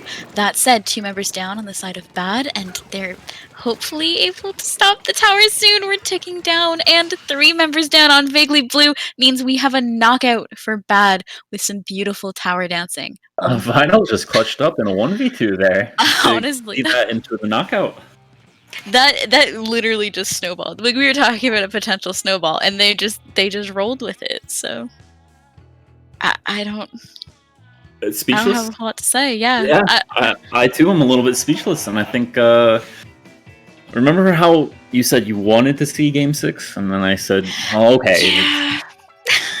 Looking a little bit more in doubt, because Bad have just been putting on, I mean, even though there have been flashes of Vaguely Blue having great control, having great coordination, Bad have just had some wonderful momentum in some of these matches. Very true. Now, in order to defend my call for Game 6, I do want to say that Splatzone's Blackbelly is a map that kind of favors those short-range weapons, especially if you can get into a really aggressive position. Yeah, and I think we haven't seen many sloshers coming out from Bad, if any, to be honest, but Vaguely Blue are going to almost certainly roll out 2, maybe 3, maybe a blob, yeah. maybe a try, and maybe a K-Machine. Hear me out though, spicy pick. Blob, double tri-slasher, K-Sheen, let's go. Blob? Maybe Explo? Tri-slasher, K-Sheen. No, actually, we're disappointed. I mean, we almost had a quad slasher comp. Unfortunately, we're not going to get that. But we do see the tri-slasher coming in from Mudcup, a weapon that I've seen him play a few times, and we know that he's really good at. One a little bit, yeah. Yeah, and a fairly basic comp coming up from Bad from what we've seen so far. Yeah, well, I think maybe the surprise pick, although it is a difficult map to kind of play any backline that is a charger, but maybe the surprise pick being the E-Leader. Now, granted, the Rain and the Ink Mines can do a lot of work without your presence being anywhere near the enemy team, but it's still one that might be a little bit difficult. But it's one that I like, though. I think it's a weapon that if Emmett can get control of top mid, and then the team can push up ahead of that, it's a pretty solid pick in order to lock down this map. But if it swings the other way and Vaguely Blue gets the offensive lead that they need here, then it might swing the other way. Yeah, but we did already see that from Bad on Albacore for Splat Zones. We saw them be able to get set up and allow Emmett that room to maneuver and to keep players from Vaguely Blue back. And right now they've done that again as Emmett gets the pick onto Prin. Ends up going down, so that's not going to be an armor for Vaguely Blue to push back in here with. For sure. Bad already pushing on up and getting some control of the enemy base. Vaguely Blue's got to be really careful here on their pushback. It looks like I Don't Care getting a really sneaky pick on 1, maybe 2 coming in. Maybe. A little bit of dance happening here, but it does look like Vaguely Blue at the very least got the interrupt, if not the cap yet, and that's a good start. And that jump from Honage there, maybe asking a little bit too much of I Don't Care. It was a great first Shark to get that pick there, but not getting that Inkjet recall really was a little bit punishing for them. Maybe just getting a little bit antsy, not knowing where the other players on Vaguely Blue were, and it's allowed Vaguely Blue to get a really nice setup here. Nico hopping up on top of this wall to get a nice angle onto Emmett. An absolutely beautiful angle, already pushing to lead, and 3 members still up against Bad's 4. Another one going down, unfortunately, as Bad is able to take control a little bit of the zones, but not a full cap yet, where they're going to have to mitigate some of this pressure coming up from Vaguely Blue if they want to, stop this from continuing to count down. But I don't care. It's going to stop that. Indeed, getting the pick on Prin and Pika before that. They've done a really good job of pushing back in about every time I've seen them have to. And even though I don't care does go down to Mudcup's Tri-Slosher there, no, I don't. It doesn't feel like it's out of the realm for Bad at any point in any of these matches. They've really seemed like they could always come back in. Absolutely. This is definitely not a steamroll. It's very much a back and forth match. They spent the first minute of the match just trading in zone, really. So 2 minutes left on this clock, and this game can still go either way. As you say that, 3 members going down for Bad, 3 members going down. And that's going to put them in a very difficult position here because they're not going to have the specials needed to push back in here as Emmett gets picked off again. I think that might have been Pika's blobs. I really don't know, but this one is starting to look scary for Bad. I mean, the only certainty in this match is that Pika is nasty, so never want to have to fight that. We're counting down to our last few seconds. If Vaguely Blue can get the cap, this is almost guaranteed to be their game. The members of Bad are so far backed up and 2 down, meaning game 4? 5? I don't know what game we're on. Game 5 going confirmed to Vaguely Blue in the green, unfortunately, and not even in the Vaguely Blue color. So I have some complaints here for our TOs. Vaguely Blue has not been blue. Have they been blue once? While Makes we've been me watching sad. here in Grands? Makes me sad. Makes me sad. Apparently they were vaguely blue truly in color as well in game 2 is what I've heard. Yeah, but now we're on game 6, so I have a request. TOs, Vaguely Blue needs to be blue. I mean, 1 out of 5. Would you not agree that it is pretty vague? Yeah, I mean, yeah, you're right. All right. I've just been shown. Though, all right. With that, though, we will be moving into game 6, where maybe it goes to 1 out of 6, maybe it goes to 2 out of 6. But either way, what we're looking for is possibly, well, we as commentators are looking for a game 7 at Rainmaker Certain, because that is a phenomenal map. But if you're Bad here, it's pretty fun. It's pretty tasty. It's pretty spicy. It is spicy. I'll give you that. It's a spicy Rainmaker map. There's so many routes. But not getting ahead of ourselves, of course. Clambless Wahoo World. This one can be tricky, and I really do hope to see the brush come out from Pika here, because I think it can do so much work. Especially on this map, yeah. I would definitely prefer to see brush on this map than I would to see blob. But I mean, I know Pika's been playing just blob a lot lately, so maybe he'll just continue to play blob anyway. And blob can still do some work, especially in and around the carousel, right? Listen, have we been to the lab recently? I have not, no. I haven't either, so that means that we're going to end up seeing more Blobber, because that's what they're testing over there at the lab. Also testing out the 52 Kenza, bringing in a Booyah Bomb into play, and I think that's going to bring another Splash Hall for them, in addition to the one that Pika has. Not a bad pick at all. And I mean, on the other side, is that a K-Pro? Are we still looking at K-Pro? Oh, we're still looking at a K-Pro here from I Don't Care. All right. So we still got a Booyah on each side. We got a Bamboo coming out from Emmett. So we've got a fairly standard from what we've been seeing so far from Bad, and has been working for them so far. Yeah, and I think this comp just works so well for them. You're looking at one player. I mean, as long as Vinyl is performing a Lily suitable junior role, making sure that map control is entirely Bad's, making sure that there's armor at the ready. That's 3 weapons that you don't want to get into an engagement with. And I will say, so far, Vinyl has been making me proud. That is good to hear, and I would be very proud if I were a Bad supporter right now, too, as they're putting a lot of pressure here onto Vaguely Blue. Already 36 points, and with 8 more clams ready, this might end up being even more than that. Whew, 18. 18 is their push. This map for clams tends to be a little bit slower. Just a lot of back and forth trades. It's really hard to get a push going. So seeing a push all the way to 18 in the first minute and a half, I wouldn't want to be Vaguely Blue right now. No, I wouldn't either. That's a phenomenal push. That's a phenomenal push at any point in the match, but to have that right from the start, that's going to give them so much comfort, so much confidence moving forward, and making sure that they know that they have a little bit of wiggle room here to work with. We're seeing some specials coming up from Vaguely Blue as they're getting ready to make their push. I don't care, pulling up on the right-hand side of flank, trying to mitigate this push a little bit, and managing to stall it out ever so slightly, but the Booyah, I think, is going to open stuff up for them as Vaguely Blue pushes on in and does open the basket. And while they do open the basket, they did end up losing some clams there, I think, when Prin went down. So this push, while it is not a bad first push, it's not going to be able to match what Bad were able to do with theirs. And if they're able to find this pick onto Pika as well, that's going to be a kind of a difficult challenge to overcome in defending the next push that's coming from Bad here. Yeah, I see what you're saying. Bad's already working up to a really good push in mid. They have a 21 clam count, which is terrifying to see if you're Vaguely Blue right now. But Vaguely Blue not yet giving up control of their plat and managing to keep things a little bit going, but Vinyl coming in with a sneaky flank of football already thrown and backing right on up before was that another ball that just went in? That was another football that just went in. I'm not sure where it came from, but that's actually a full wipe there. That's game. That's game. Set. That's match. That's the wrong tournament organization. Oh, yes, it is. But that is still the grand finals going to Bad 4-2, taking it over Vaguely Blue. We blinked a little bit there. Well, yes, you did.